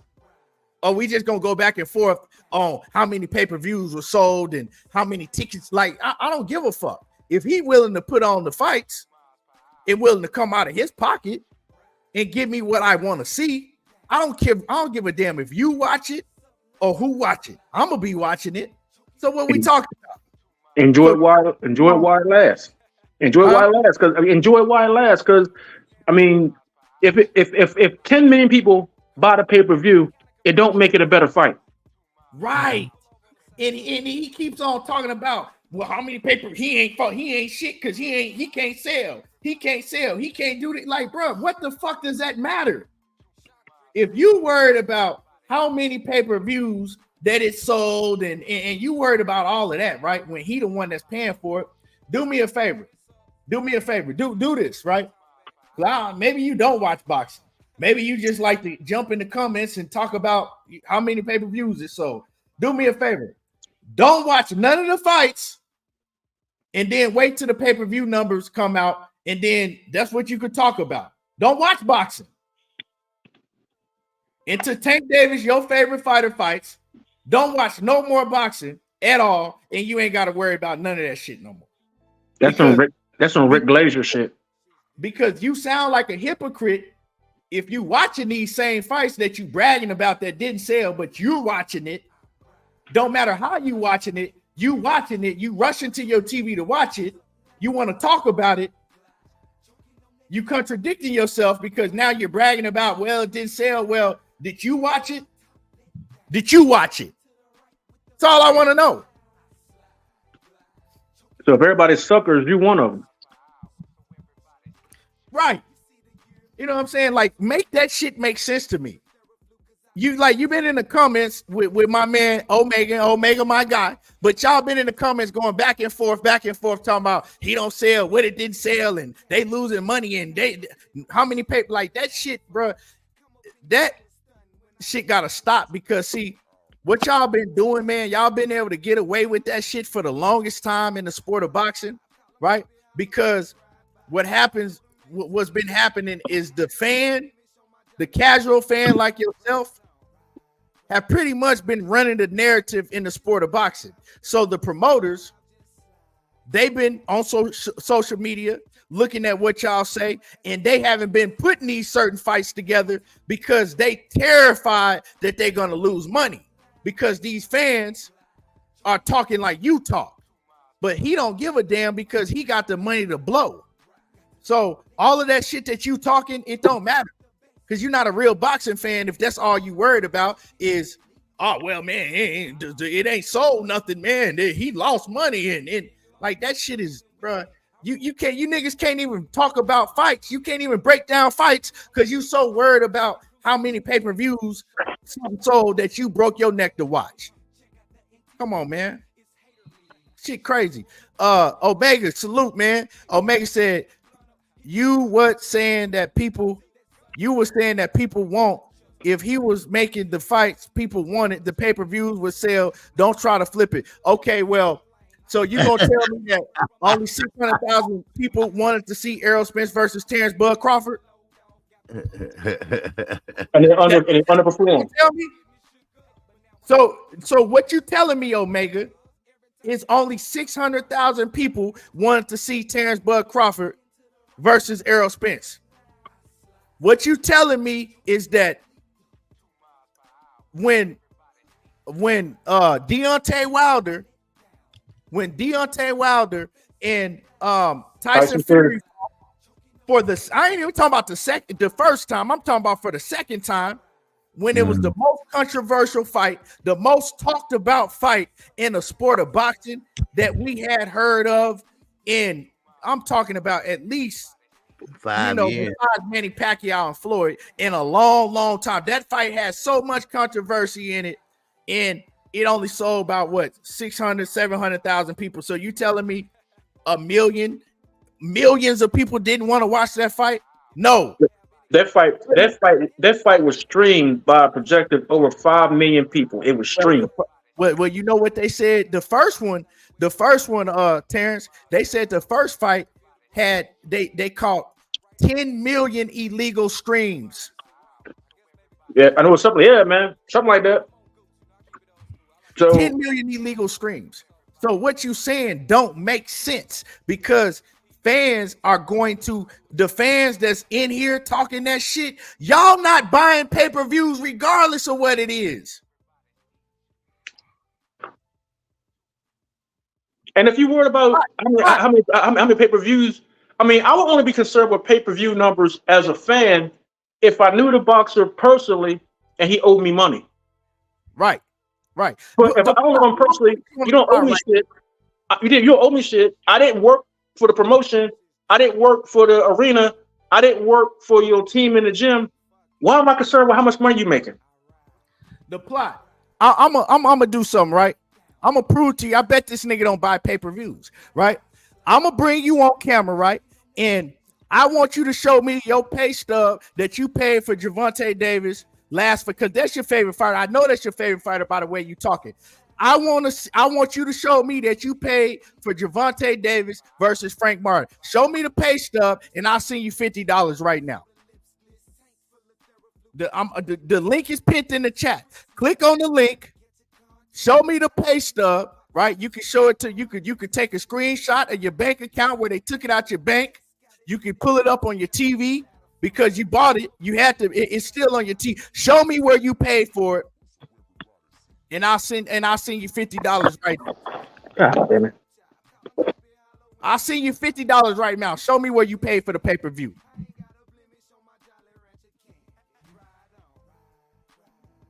You said bet you was front row. Well, show me your ticket. Show me your ticket right now. Pull up your ticket. Show me your front row ticket. Then now I got you. You said you was front row. That's even better. Cause I was at the fight.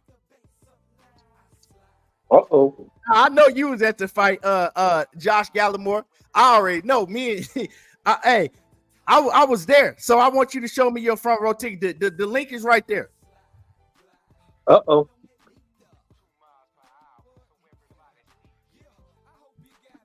Diana, she says, I don't care if I'm the only one paying and watching. I appreciate these fights, period. Straight up and down. Straight up and down. If I'm watching the fights and it's a fight that I'm anticipating watching and I'm enjoying watching it, what do I look like crying about? It didn't sell. It didn't sell. Ha ha ha. He ain't selling shit. I'm worried about what I watch. My entertainment. I ain't worried about the next person entertainment. Was it worth my $40? You know what I'm saying? Now you see 80. Hey, KQ Terence. You see how I didn't call this bluff, right? I told him I'll send him. That's a free $50, right? He said he said front row. He said he was front row at the fight. I said, show me your ticket stub. Now he done came back on here talking about I got you, but you got to send me $1,000 though. Bruh, go somewhere. I just called your bluff. And still ain't clicked the link. The link is did you have KQ, did you have a problem clicking the link? No. Terence, did you have a problem clicking the link? Not at all. Now, I offered this man a free $50 and he still ain't clicked the link and showed me shit. All you got to show that he support the fight. But this man came in here and told a bold-faced lie and said that he was sitting front row at the Gervonta Davis fight. Now, if you know how much it costs to sit front row at the Tank Davis fight, to even get a front row ticket, you got to pay 10 times the amount of the face value because front row tickets wasn't even released to the general public. You either got to know one of these fighters to get a front row ticket, or you got to pay on a resale site, and you got to pay 10 times the amount that the regular resale price was to get a front row ticket. Because I was ring-sided, but I wasn't even front row. So that's what I'm saying. The character of somebody that come in here, hee ha ha, and doing all this shit to disrupt the live show, right? Talking about pay-per-view and he didn't do this and that. That's the kind of character these niggas have. They want to come in here and lie to a grown-ass man. Why did you lie to me, dog? Why did you lie to me? You said you front row at the fight. You ain't getting no front row ticket for no $1,200, dog. Then the same cats would be like, yo, you that doesn't say cats be like, yo, you know homegirl up the street? We talking about the baddest chick in the neighborhood. Like, yeah, oh yeah, man, I hit that. Bro, you can't do that type of shit with me because I'm going to call you out on your bullshit. Now, my man Josh said my ticket was $1,000. If he sat front row, that nigga must have spent at least front row was way more than $4K. Resale. Let me say, hit me up. I ain't even don't talk about what I spent. You know what I'm saying? I ain't gonna get into how much I spent on them damn tickets, but yeah, man. And now he's still in the chat line. You, bro, it's mostly men in here. You lying for what? In front of a bunch of grown ass men talking about resale. You ain't getting no front row resale ticket for no $1,000 or $1,200. Unless you got him at a Diddy party. Like, nigga, ain't nobody retarded up here, bro. You got to be a stone cold fucking retarded fool to believe some shit that you just said, bro. Like, come on, man. Come on, dog. Why you lying around a bunch of grown ass men for? I know Omega ain't gonna lie like that. Omega just gonna tell you shit. I ain't pay for the shit. Like, man, come on, man. But the point I was making is the people that's talking like you was talking, y'all don't buy pay-per-views. Y'all don't buy tickets to fights anyway. And that's just what it is. So at the end of the day, is Turkey supposed to worry about y'all? Y'all not gonna pay for it. If he give you what you want, you still not gonna pay for it. That showed right when Errol Spence and Terence Crawford fought each other. That's a fight that we begged for 5 years, and it only did 650,000 buys. That fight right there alone should have did 2 million plus. Dude, I thought too. That fight, that shit should have did 2 million plus. And it was a 2 million plus fight. I mean, if you look at what nobody expected that to happen in that fight. That fight, Earl. I'm a ride or die Earl fan. Same with Terence. I like them both equally, but nobody expected that to happen. That was worth the ticketed admission and the pay-per-view at home to see something that doesn't happen. You don't see a world-class fighter get dismantled like that. You know what I'm saying? That fight was disappointing, but it's not something you see every fight. You don't see that every day. A pound for pound, 2 pound for pound fighters, and one completely separated himself from round 2 on and put down a masterclass ass whooping. You don't see Sweet Pea didn't do it to Buddy McGirt. Sugar Ray didn't do it to Tommy Hearns. Sugar Ray didn't do it to Duran. Tyson couldn't do it to any of the guys, any of the top guys. I mean, Tyson lost to all the top guys, but but nobody put down a masterclass ass whooping like that. You know what I'm saying? So you got what you paid for. Yeah. And that doesn't happen in boxing all the time. Yeah, man. And the thing is, man, it's like I said, man, as a boxing fan, I'm not an accountant. I'm not a advisor. I'm not none of that. So at the end of the day, my satisfactory comes from the entertainment that you provide me with, right? On these Saturdays. When you know what I'm saying? That's where my we all are, us on the panel right here, we all real boxing fans, right? We worried about being entertained. You know what I'm saying? That's it. That's all at the end of the day. So, if Turki Alalshikh is putting on these events and he's losing money putting on these events, and they not doing 1 million pay-per-view buys, or they not doing 800,000 pay-per-view buys, it's none of my business. Exactly, Terence. That ain't our business, because it ain't our business. I don't care. I mean, that you worry about what man, I bought this fight. Where the rest of you 999 people at? Man, who cares? Did you enjoy the money you spent? Right, man. That's nobody's business, but his business. If he's spending this bread, because see, the thing is, man, what a lot of people don't understand about Turki, and I saw this before he ever started putting on fights. If you watch him sit down and do interviews, right? And I'm just saying, man, you could like him, you could dislike him. That all that shit don't matter to me, right? If you listen to him, he's a huge boxing fan. He's a huge boxing historian. And his biggest problem with boxing is that the best wasn't fighting the best. His problem is our problem. Yeah, the fights wasn't getting made. And he was talking about, he's a historian. He was talking about the 80s and the 90s and the matchups and the glory days from back then. And before he ever put on the event, he said He wanted to go back to how it was, right? Where we was getting these fights. We wasn't having to wait around for these fights to marinate 5 years, and then something happens to one fighter, and now we mad because we don't get to fight. And that's what he's doing, man. So as long as he's doing that, I'm good. You know what I'm saying? I'm good. I can't anticipate what he might do and what he gonna turn into. I only can live for what I'm seeing now. That's it. Hey, but Keon, think about this though. If you don't have somebody like Turki Alalshikh to come in to do what he doing, the only way we're going to get the fights we really want to see is if they went on a bracket system. You know what I'm saying? Like it was a forever non-ending tournament in each sanctioning body. You know what I'm saying? Where there was a bracket. You didn't pick who you got to fight. You got who's next. You know what I'm saying? Like how the NFL and you got a fight schedule. Right.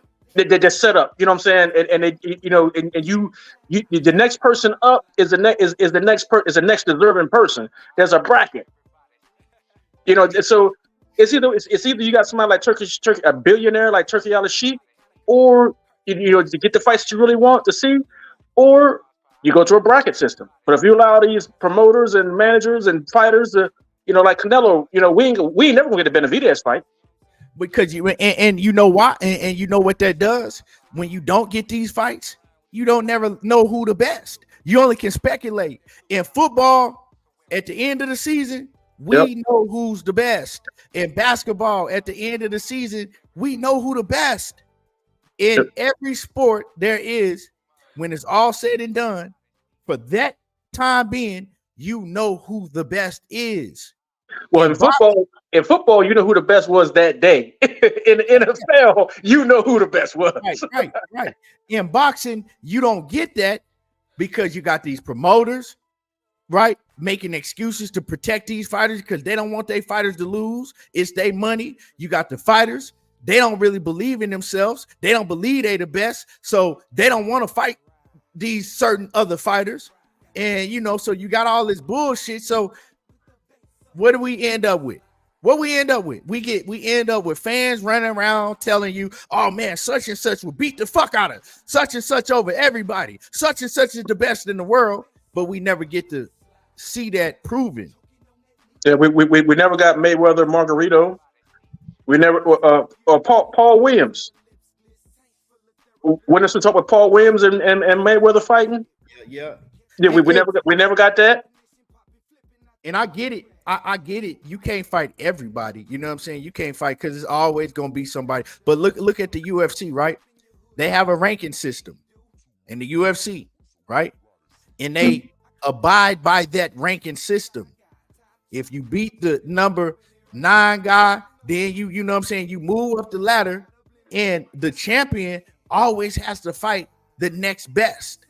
If he beat him, then it's another next best. And that's how it's supposed to be. That's how you're supposed to reign, right? That's how you're supposed to reign if you're a champion. But now it's like, that's more fan friendly, actually. Now that's more fan friendly than what you just said. Belt. You got fighters that don't even want to fight for the belt because, well, oh shit, he got the belt. Nah, I'm straight. You had Gary Russell. He was the WBC champion for 6 years, and didn't no top name fighter want to fight him because they didn't think they could beat him. Like, come on, man. Yeah, he got shot through the grease. They did him wrong. I think PBC did Gary Russell wrong. My personal opinion. It's like, well, see, this is the thing, right? Well, this is the thing, right? How it works, and we're gonna use Gary Russell for an example. A fighter like Gary Russell, right? Dangerous. At the time when Gary Russell was at the top of his game, when he was the WBC champion, none of the other big name fighters in the division, they didn't want to fight him because so it was up to PBC as the promoter to believe in him, to say, okay, well, I'm going to overpay, because that's what you got to do. I gotta overpay. I gotta take a chance. I'm gonna put the money behind you, and I'm gonna overpay the competition to fight you. But what you do is that builds his name, and then you start recouping your money back from that. But they never put the money into Gary Russell. They never was willing to overpay a Leo Santa Cruz to get in the ring with him, right? And that would have did a lot for a Gary Russell, like Jerron Boots Ennis. That's why Jerron had to leave. That's why he had to leave the promotional company that he was with, because Jerron Ennis is another fighter. All these fighters, they was terrified to get in the ring with him. They didn't want to take the chance. And the promoters, they weren't willing to overpay a big name fighter to get in the ring with him, to put that money behind him. So that's what's happening. But see, what I'm trying to explain to people that Turki is doing, no, he's not just taking every fighter and overpaying the fuck out of them. Like, you know what I'm saying? That's why he's saying I'm gonna pay you fair pay. But he's a fighter that's willing to overpay a Williams Zepeda to fight a Shakur Stevenson, and so on, right? We got this fighter that is dangerous. I understand, don't nobody want to fight him. It's a fight that I want to see. So yeah, I'm gonna pay Williams Zepeda way more money than he was gonna make to fight Shakur Stevenson. So I'm gonna overpay him. I'm gonna put the money behind him. That's something a case by case basis too. Right. Like you brought up Shakur. Yeah. The way Shakur fight, you're gonna have to pay. You're gonna have to pay somebody to fight Shakur. You know what I'm saying? Like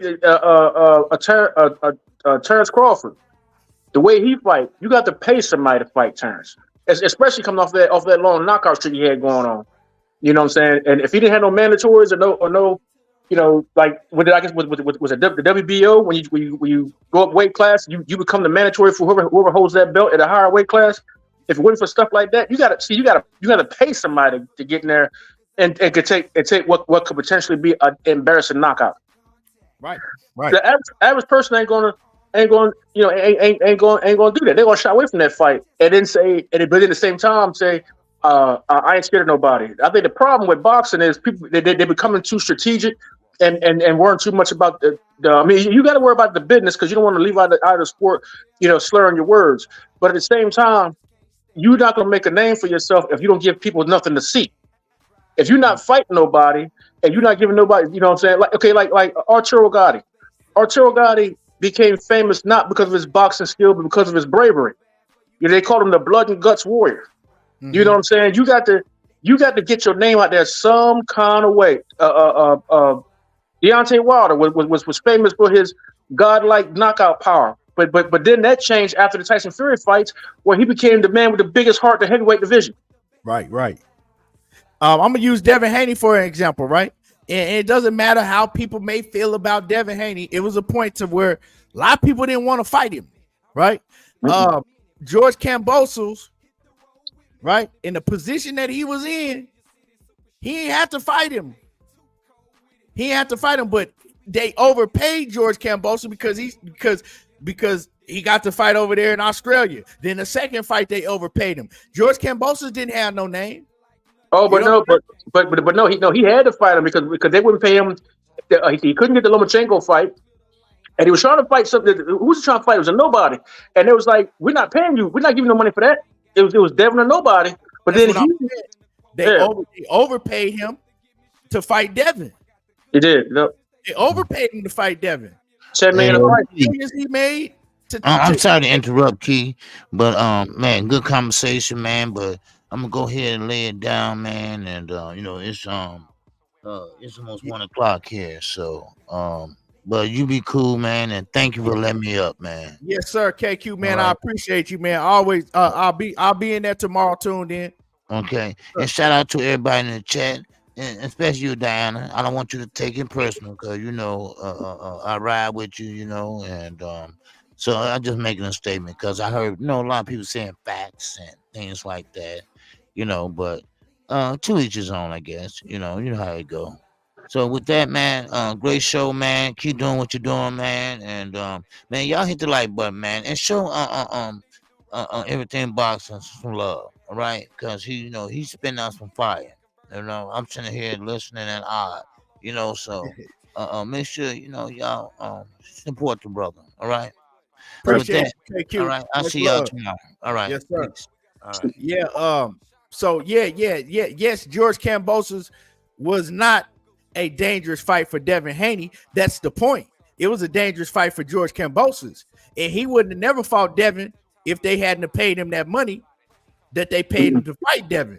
And I'm just using Devin as an example, right? Now, if somebody made a comment, I want to address.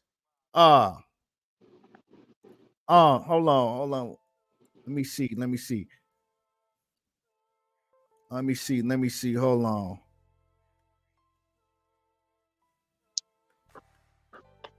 I'm gonna say this right quick.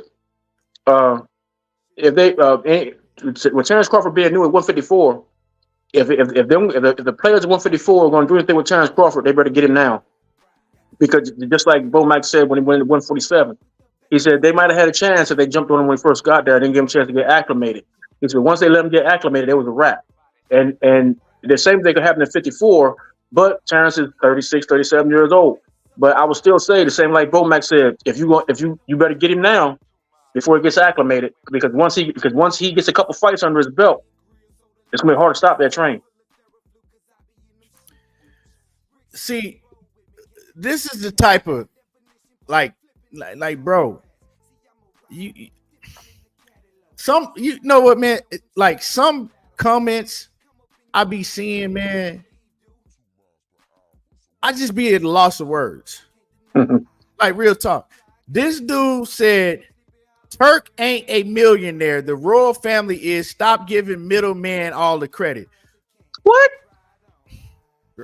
You do know they call him His Excellency, right? He's a part of the royal family. He's a billionaire. Right, that's what I'm saying, bro. Like dudes like that make comments like that. I don't know, man. Like I don't know. That's why I can't do that. That's why I can't do live streams all the time because, man, that shit, yeah, man. You lose brain cells talking to some of these dudes, man. But man, hey, if he didn't have no money, if he wasn't a millionaire, why is all of boxing, all the promoters for the most part, over 90% of the promoters are clamoring, waiting for the Turki Alalshikh sweepstakes, waiting for that phone call for one of their fighters? The only ones that they aren't really trying to get with him are the ones that are still gatekeeping.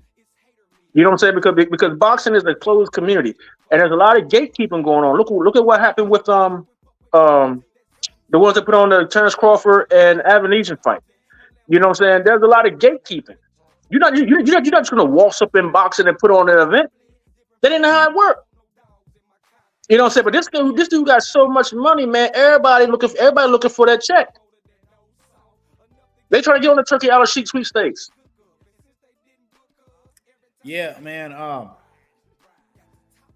Melvin, their podcast says because none of their fighters can sell. Okay, I mean, and the good thing about it is you and all these fans bragging about who can't sell. It don't matter now because he putting on these fights. So that shit that you talking, it ain't gonna hold no weight no more because he willing to put them on. He not worried about if a fighter can sell or how many asses they put. He not worried about that shit. He worried about putting on the best, fighting the best, and that's what it's gonna be, man. So all that shit, bro. I'm laughing at y'all because that don't matter no more. He's a boxing purist, not a fan. It don't matter no more, and we don't have to. And then don't nobody got to sit around and wait on Canelo and Tank Davis to make money now. Hey, absolutely. Shout out to my brother Key, man. What up, Key? Shout out to Terence as well, man. Much love and respect. Shout out to the OGKQ, man. I've been listening for a minute, but yeah, absolutely. You can't. These bosses, they ain't able to hold us hostage like they've been holding us hostage. And now we finally have somebody who is putting the fights on. And when it comes to, he lost money, and I don't give a damn what he lost. He thought it was necessary to put the fight on. And like you said, Key, I done listened to a couple of his interviews. The man is a historian. The man is a true boxing fan. And anytime you have that, it's good for the sport. As long as if you can't get the best, then we're gonna put you in the ring with the next best. You know what I'm saying? That's what we want to see. So I don't understand what the problem is. I don't even understand how people are so worried about sales instead of worrying about watching good fights. I don't understand this. I ain't never seen it like this. I've never seen this. I understand it. I know the standpoint you coming from, that you saying that you don't understand it because like you don't understand how somebody can be like that, right? But I understand because you got to understand, man, we've created, not we as in you or me, but a whole community, boxing community have been created off of arguing about dumb shit. Yeah. How many for this fighter can't sell? How many asses is put in the seats? And we've all, like, you know what I'm saying? Honestly, we've all participated in it at some point in time. To some degree, absolutely. But now what's happened is you got a lot of fans that's taking this shit overboard, and that's all they know.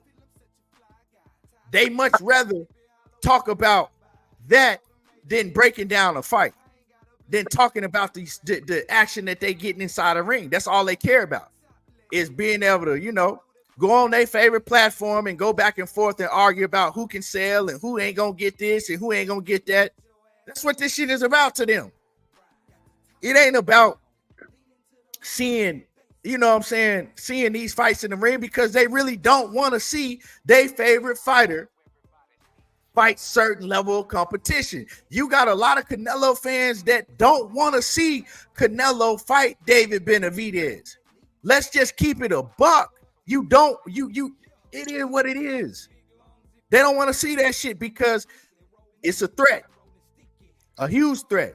You got a lot of fans that really don't want to see Shakur Stevenson fight a Gervonta Davis. You got a lot of fans that don't even want to see Shakur Stevenson and fighters like Devin Haney get big fights. Hey, yo, how much of this you think has to do with individuals like Stephen A?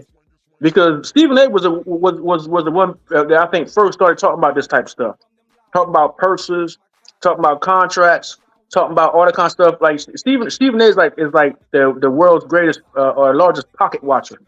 You know what I'm saying? And a lot of people will go and watch him religiously, and then come to these platforms talking about, oh well, they didn't do this. You know, there was all these empty seats and this and the other, whatever. The same stuff that he be saying. You know what I'm saying? So, I mean, how much of this you think, you know, that you can not necessarily blame him individually, but people like him and the way the industry works as far as like commentating on TV? You could blame him a lot, and the reason being is because a lot of I say this respectfully, I don't know if some of these people even watch boxing the way that we'll sit up. They can't get on the panel and talk with us as far as boxing goes. They don't stand a chance on this damn panel because they don't know boxing like we watch it, and because they don't, it ain't necessarily about they get paid to talk. That's what they get paid to do, and so when they any type of way they can create division, that's what they start to do. Somebody just said in the chat, I don't know who it was. I ain't looking at the chat like that, but they said, I remember the size of the street talk. That side of the street talk. Oh, well, they on this side. Well, now he done eliminated the size of the street. Hey, I'll pay you accordingly. You'll get a good payday if you fight somebody good. Damn that. Damn the size of the streets talk.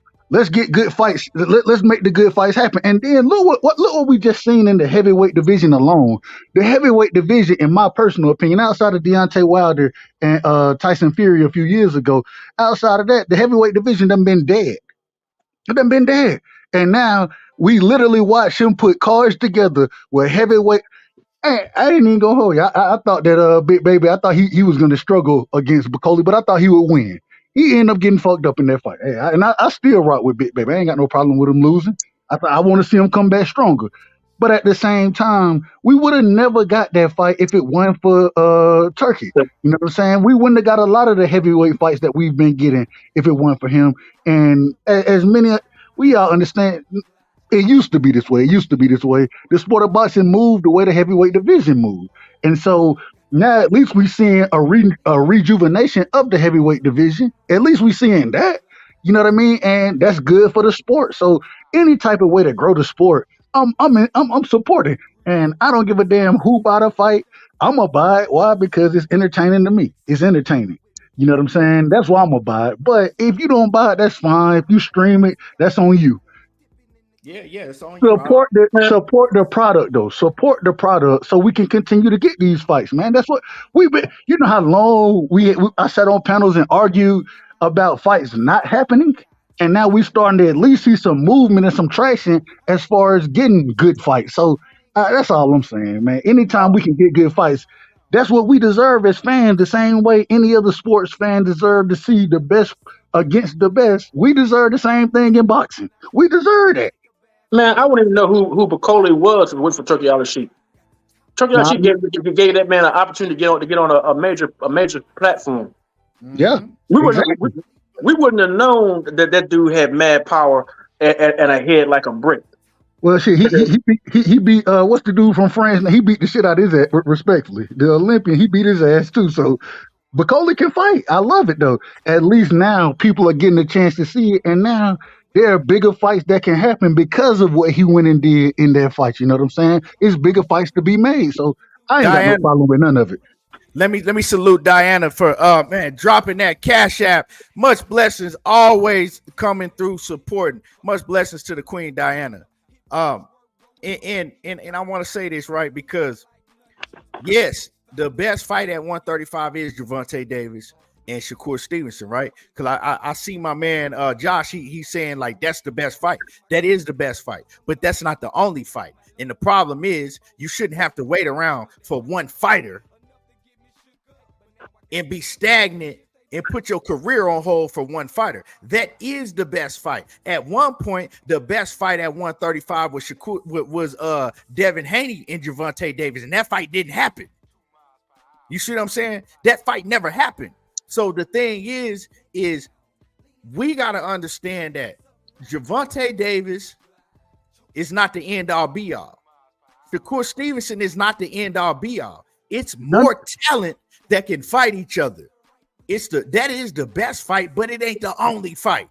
If one person or if one team is in charge and they not willing to put it on.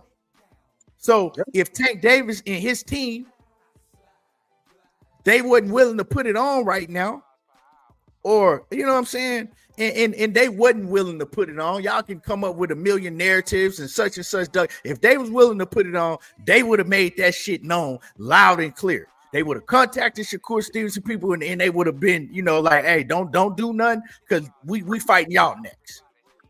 And that's it. That's all. But hey, I'll tell you something else too. These fighters got to stop saying, so and so ain't going to eat off my name. I ain't fighting them right now because they're going to eat off my name. Meaning, you won't fight him because you don't want him to be able to get that money. It ain't about whether you can beat him or not. It's like that you about to give this person their biggest payday, and you like, I ain't giving it to you. I can beat your ass, but I'm not gonna pay you. Okay, well, that's crazy, man. Why don't you screw the money? Because nobody fights for free. Beat his ass and embarrass him. And a lot of that much, beat his ass and embarrass him. A lot of that shit was going on, Terence. And another thing, right? This is how another thing I wanted to add in is fans was ruining the sport of boxing because what was happening, right, is you had fans of a fighter divided with each other, right? Say, for instance, and I'm gonna use this as a perfect example, right? Gervonta Davis fans and Devin Haney fans, right? They was divided, right? So what it came down to is when Devin fought Ryan, you had all the Tank Davis's fans bragging about the fight wasn't gonna sell, they wasn't buying it, they was gonna stream it, right? Because they didn't fuck with Devin. And then when it was time for Tank Davis to fight, Devin fans was doing that, right? So you had fans, right, making the shit personal instead of just supporting boxing, making the shit personal because maybe this fighter don't like this fighter and that fighter don't like that fighter. So the fans is getting into it. Now they on all over social media bragging about they not gonna support that fighter because fighter don't like that fighter. And so now that affects the pay-per-view buys. Now it's fucking now the next time that a promoter has to put some money on the line, the promoters ain't making these fights. And Turki is deleting all of that shit. He making sure all of that shit don't matter no more because he the one that's putting the money up. Well, You know what's pussified about that? All the ones that's taking sides and doing all that shit, don't not nary one of them. If they came out of 7-Eleven and Tank or Devin or Tank or Ryan was walking out of the store, could Tank or Ryan or Devin identify any of them? None They of them. don't know you. None of them. They don't know you. You don't know them. And you doing all this rah-rah on social media, whatnot, how about I ain't doing this and I ain't doing that, and blah, blah, blah, blah, blah. Yo, if you sent this dude an inbox on Facebook right now and said, hey man, I ain't got no money to pay my light bill, he not reading it. He's not even reading it. He's not reading it.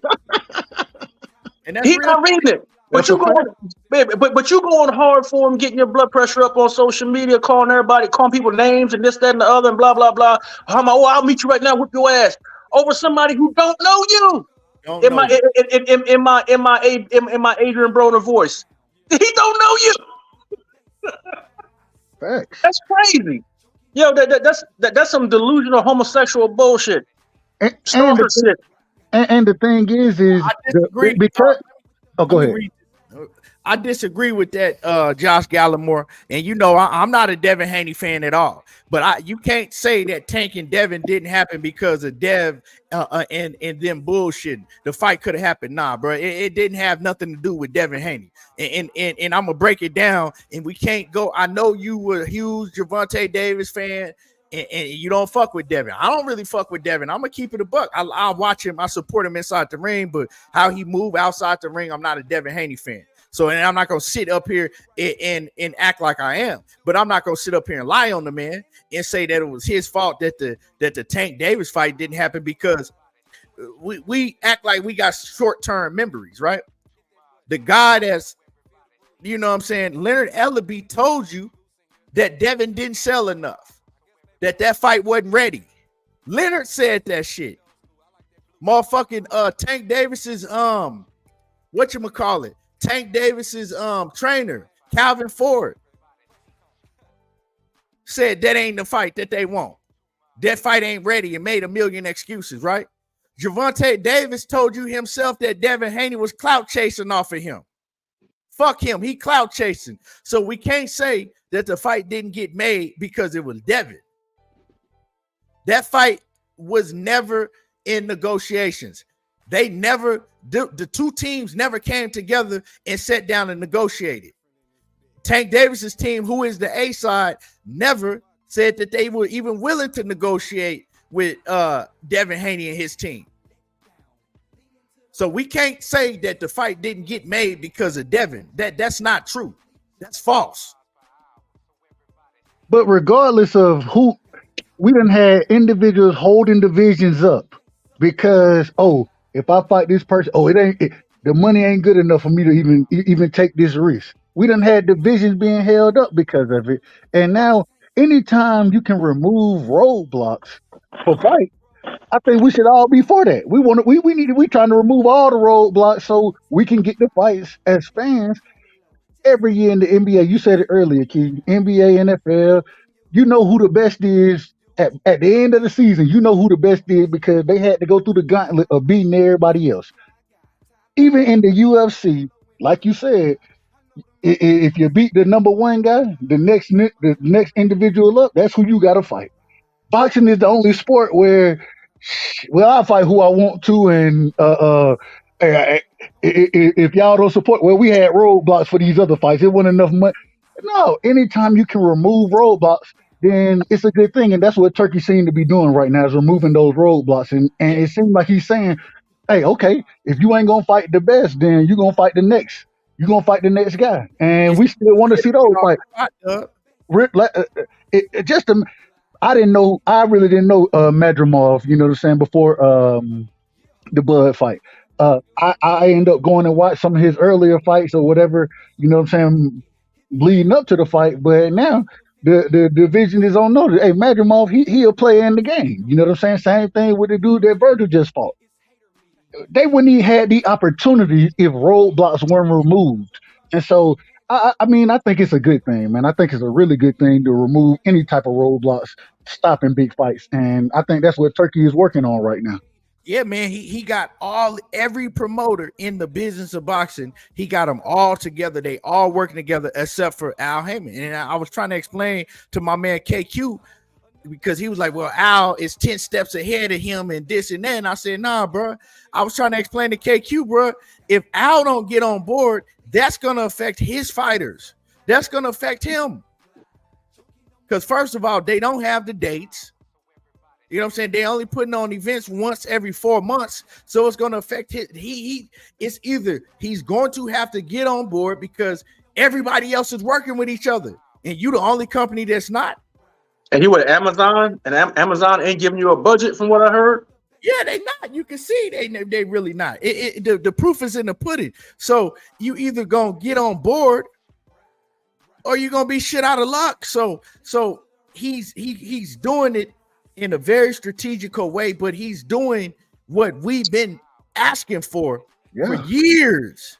But now that we actually seeing it happen, now everybody got a problem with it, right? We've been asking for somebody to come along to make it one big entity to where everybody fucking with each other. We've been asking for this for years. Now we got it and we got a problem with it. I don't understand, but Josh, let me read this comment. He says, "That's a fair point, but the fight could have happened. Dev moved to 140 a couple days after Tank got out. My point is Dev never had any intentions to fight Tank, period." I can't say that, man, because I think that Devin did really want to fight Tank. But you got to understand, man, Devin grew out of the weight division. That's why I was so pissed off that he was lying, talking about he would have stayed to fight Shakur. The truth is Devin wasn't going to stay at 135 to fight nobody because he's too big for the weight division. We see how big Devin Haney is. So to be realistic, we couldn't expect him to kill himself to stay at 135 to fight a fighter as dangerous as Tank. You don't have no chance. Man, and I just got to say that real quick to what he just put. Listen, hey, the PBC, okay, if you want to say they'll be fine, that's fine. It's not trying to tear down the PBC. What I'm saying is that the PBC, they not giving us the fights.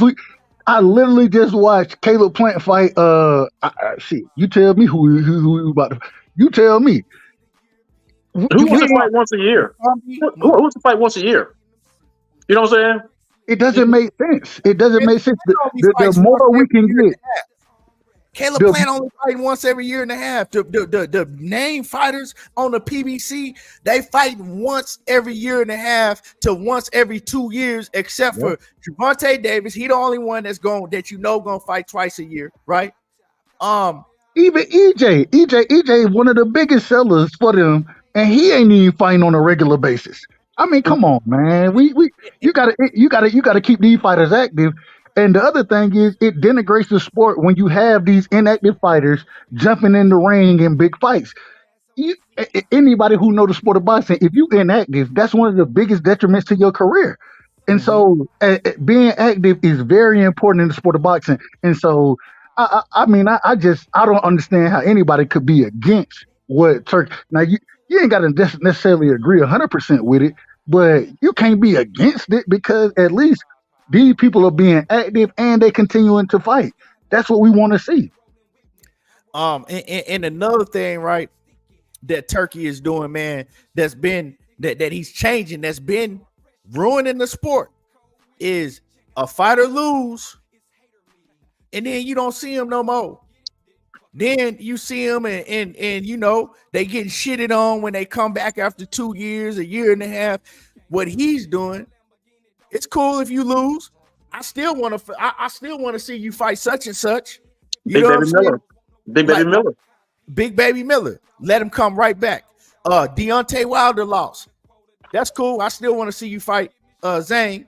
You know what I'm saying? If he told Anthony Joshua, he says, I still want to see Anthony Joshua and Tyson Fury fight. I don't give a fuck if he lose or if they both lose. I still want to see that fight. So he making it so now if you lose, you ain't got to be afraid and terrified. I'm still gonna put you back in there, and you ain't got. And if you lose, you don't gotta wait a year and a half to get back in the ring. I'm gonna put you back in there in 4 months. Yeah. Hey, yo, but That's all a good thing. back to Devin Haney though. Devin Haney look like he a good 170, 180 right now. Well, You see his face? He in the 180s for sure. So Yeah. I don't know what y'all want from me. I don't know what y'all want from me on that one. Yeah, that's what I'm saying. You can't expect him to like a fighter, man. He's not a journeyman, right? He's not a journeyman type of fighter. A fighter that's just gonna get in there knowing he gonna lose. He's a fighter that was holding on to that. Oh, we see how hard Devin was holding on to that. Oh, so with that being said, you can't expect him to fight a Shakur Stevenson or to fight a Gervonta Davis at 135 when he is probably making that weight, he would have been a shell of himself. To ask Devin Haney to keep doing that, man, is to basically ask him to come in there and sign a death warrant before walking in the ring. You'll mess around and have that boy messed up for life. I seen him on the scale one time, man. His eyes was sunk in. He looked like he was.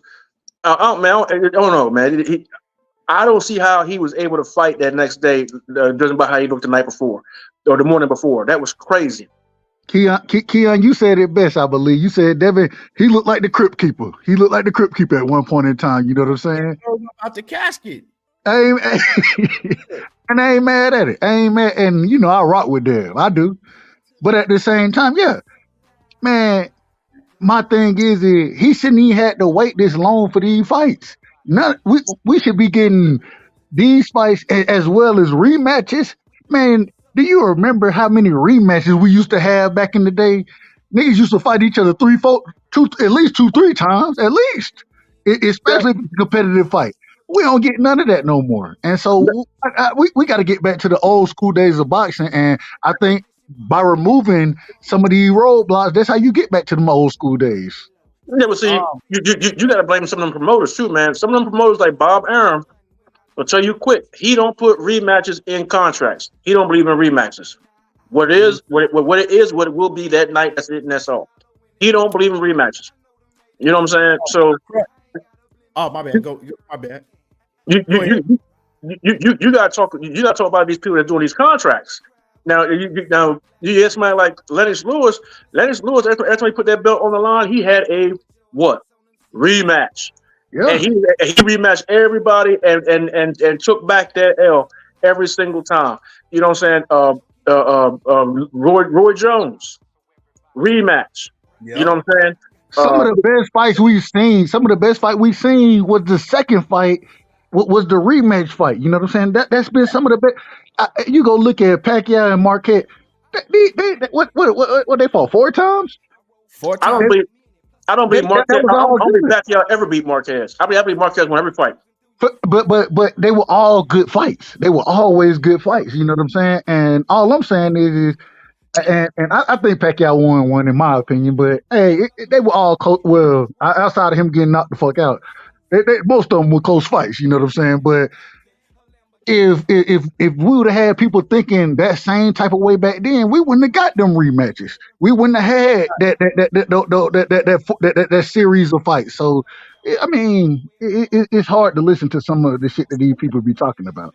Man, a lot of these individuals was 5 years old when Roy was in his prime.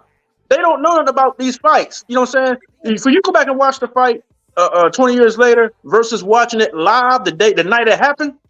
It's 2 different things because you gonna see stuff when you saw it live. If you were live in 1990, I turned 20. No, I'm sorry, 1995, I turned 20.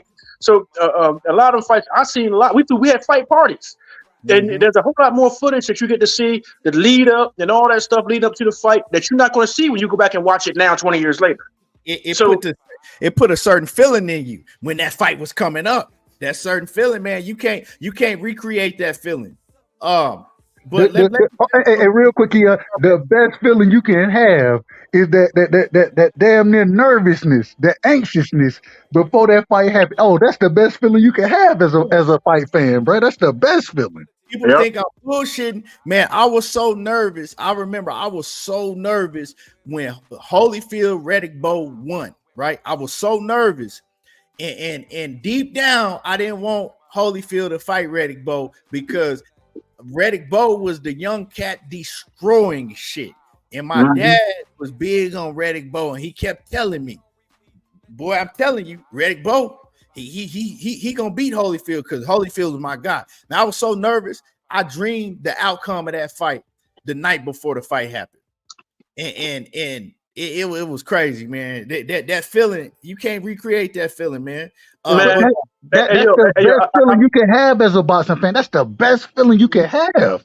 Man, look, a true 50-50 fight, man, it don't get no better than that. You anxious for those type of fights. You know what I'm saying? You anxious for them, man.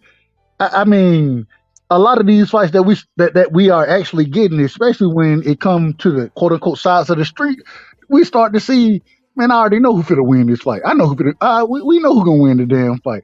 I don't want to know who's gonna win the fight. I want it to be a close ass fight, a deadly fight for both individuals.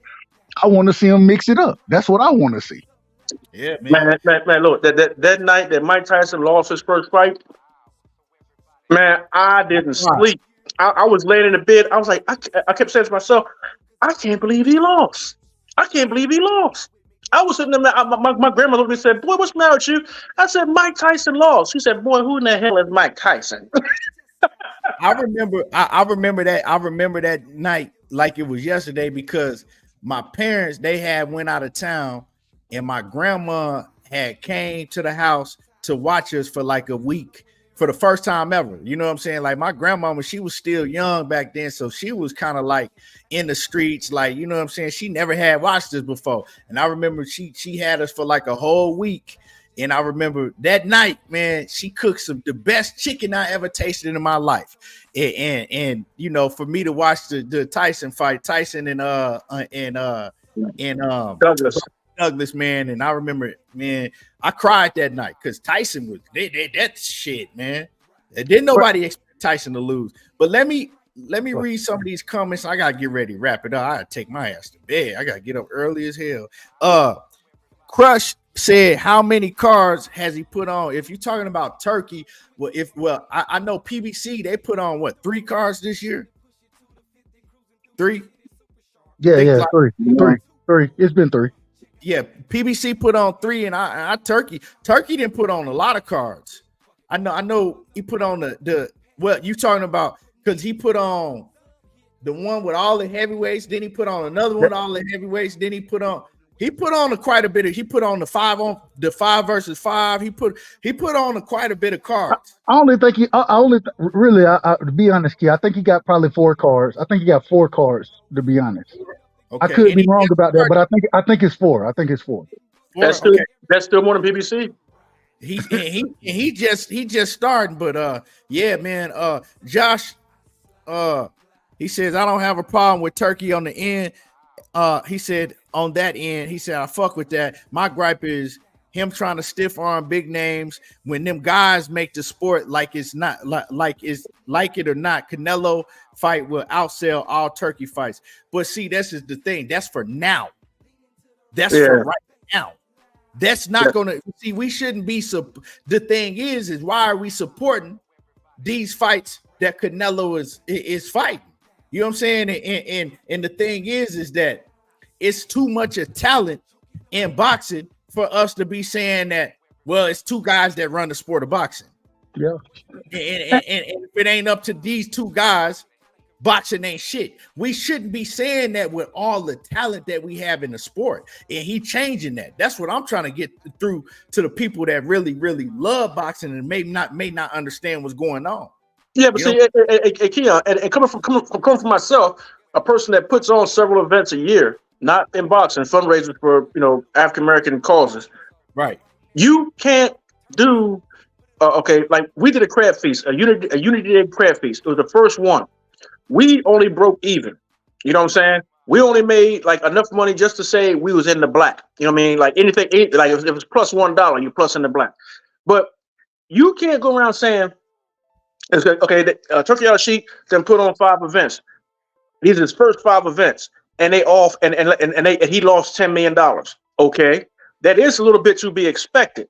He just getting into the game.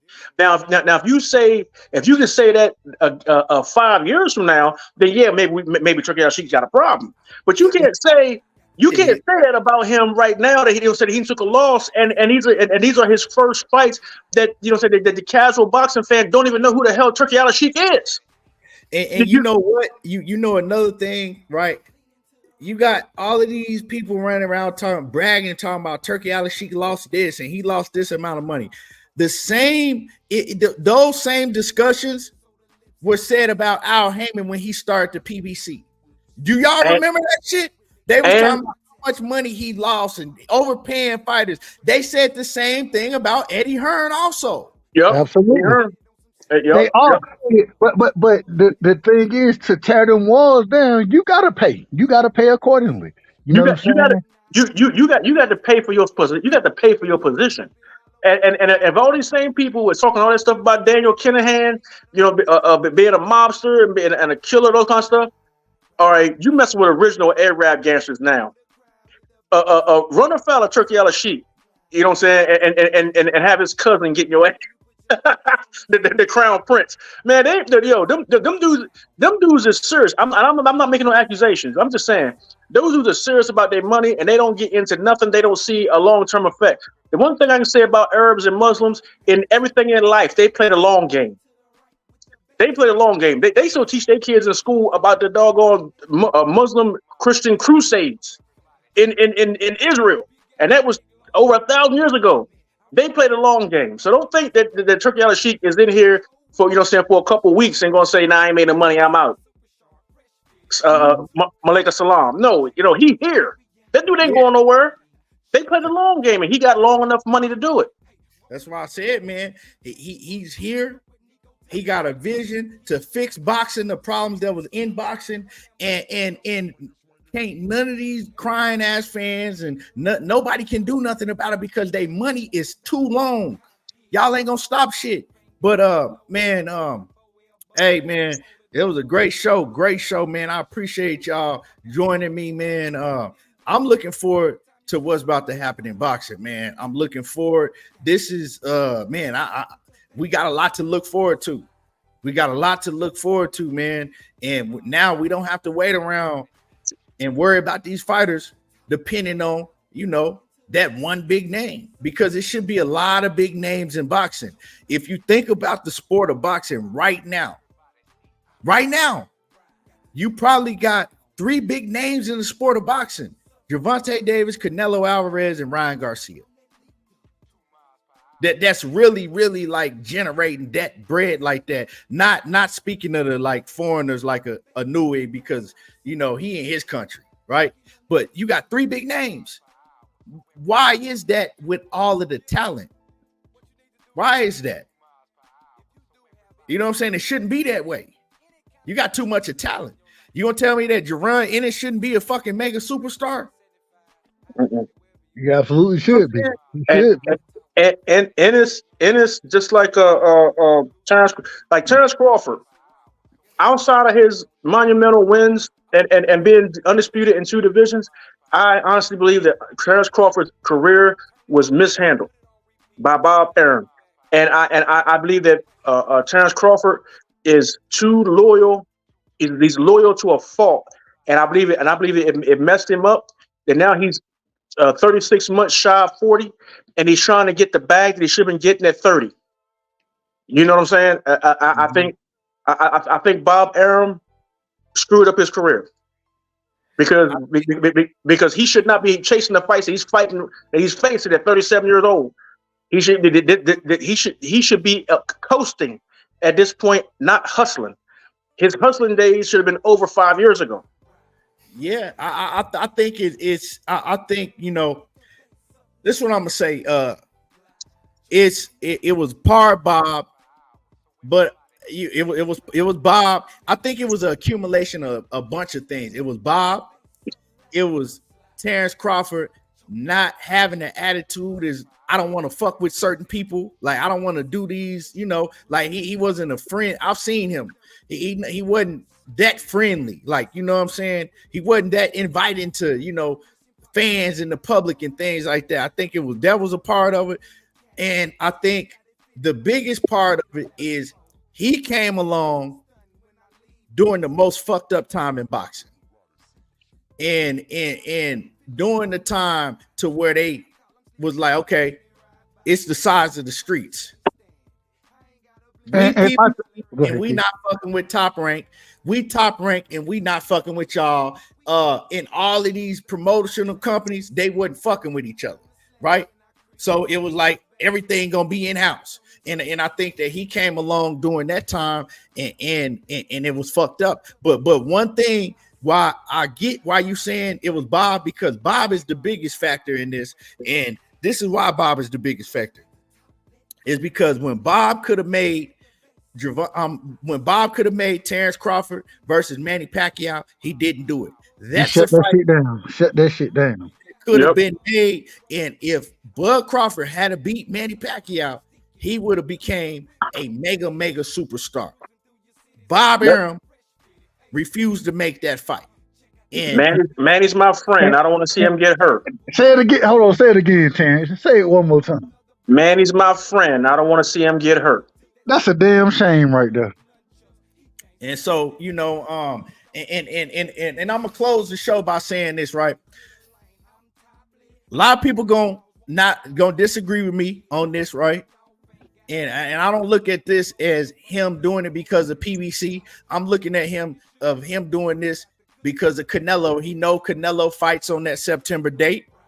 And I love that Turki Alalshikh did what he did, because he put on a huge UFC event right up against Canelo Alvarez's date, because he know Canelo gonna fight on that day. So he made it his duty to put on a huge UFC event, right? And I believe he did that because he's like, if Canelo don't want to take these fights, Canelo don't want to fight a Benavidez, he want to continue to move around and take these Rudy Poot ass fights, well, I'm gonna go ahead and put on a huge UFC event and show him that he ain't what he think he is. And I love he did that shit.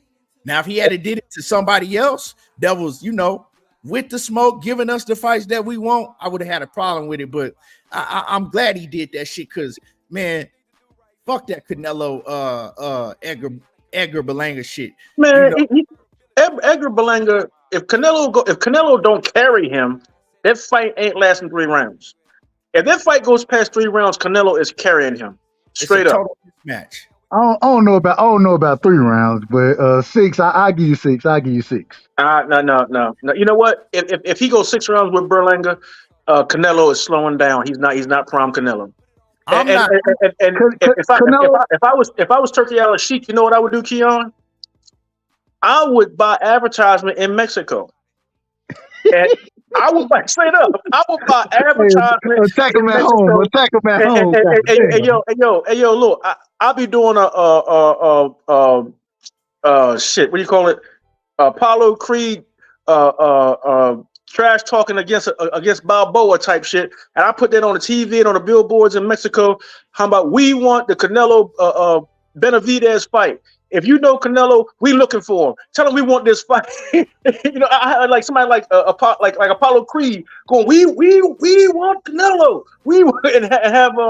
And have Benavidez in the commercial. Man, I would troll the hell out of his ass. And the problem is, man, not only that, because Berlanga has showed us that he's not that type, that he's not good.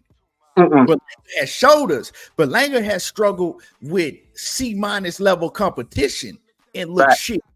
Berlanga can beat Berlanga right now. I guarantee you, Berlanga can't even beat John Ryder. I don't know about that one. No, he can't. He can't. Have you looked at Berlanga's resume and then looked at the guys that he struggled? I watched I understand the resumes, but I do think that Berlanga I think Berlanga will put hands on John Ryder. That's my opinion, but I understand where you're coming from. I understand it. Not with the type of fight he struggled against. Not with the type of that he struggled. That dude struggled with Jason Quigley. He struggled with Berlanga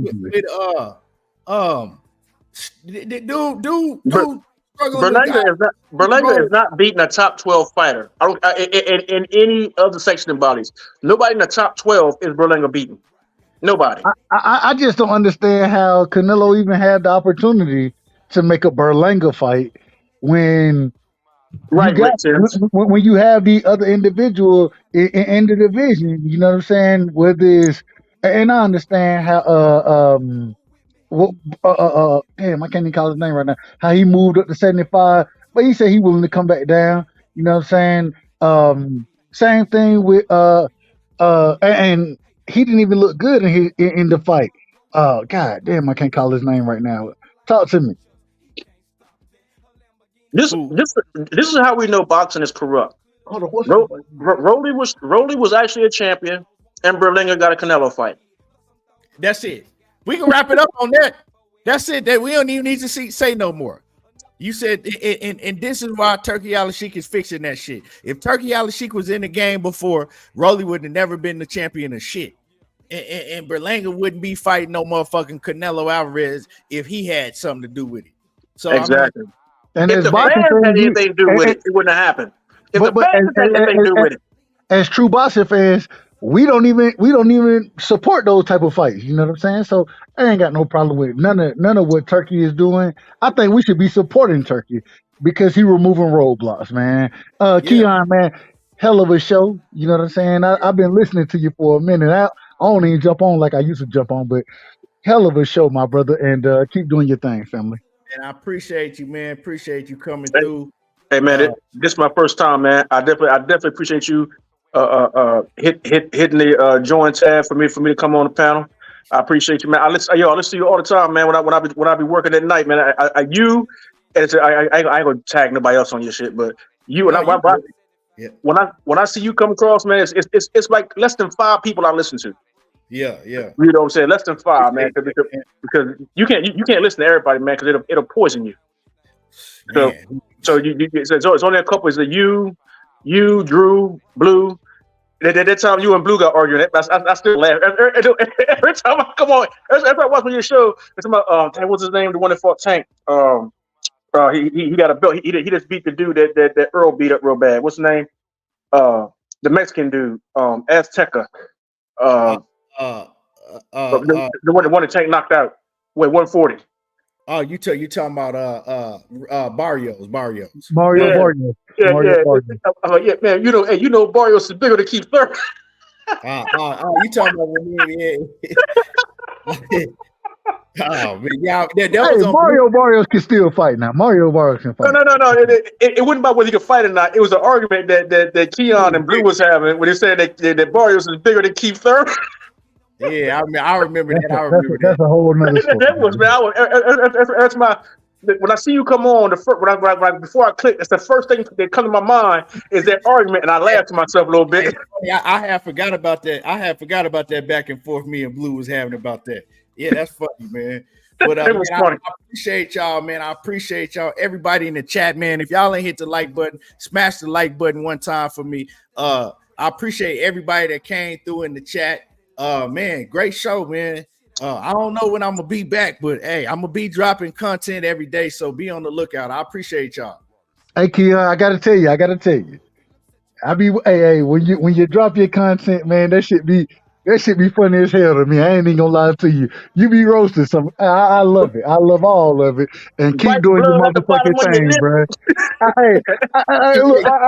I'll be like, oh, okay, hold on, let me go watch this video. And then I watched them like, God damn, he frying there. Hey, I ain't got no problem with it. You ain't lying. As long as you ain't lying. At the bottom of their lip, man, because I can picture them. That's what I picture them doing because, man, they be mad in the comments. If you say something that it don't even be no disrespectful shit. It could be anything about their favorite fighter. Oh, man, they going off, man. They get to typing, man. It'd be funny to me, man. Hold on, they be breathing hard, typing what you telling me. Breathing hard, man, biting down on their lip, man. Go ahead and bite that blood out your bottom lip. That must be funny as hell. I be laughing my ass off. Hey, keep keeping it a buck, bro. As long as you keep it a buck, I'm gonna rock with you, and that's one thing I know you're gonna do. So I ain't got no problem with it, man. Shout out to you, Key, man. Shout out to my brother Terence Bailey. Shout out to everybody in the chat, man. Same to y'all, man. Peace, bro. And we will be back. Y'all already know how I do. There you go, talking that boxing again, and I'm gone, y'all. Appreciate y'all.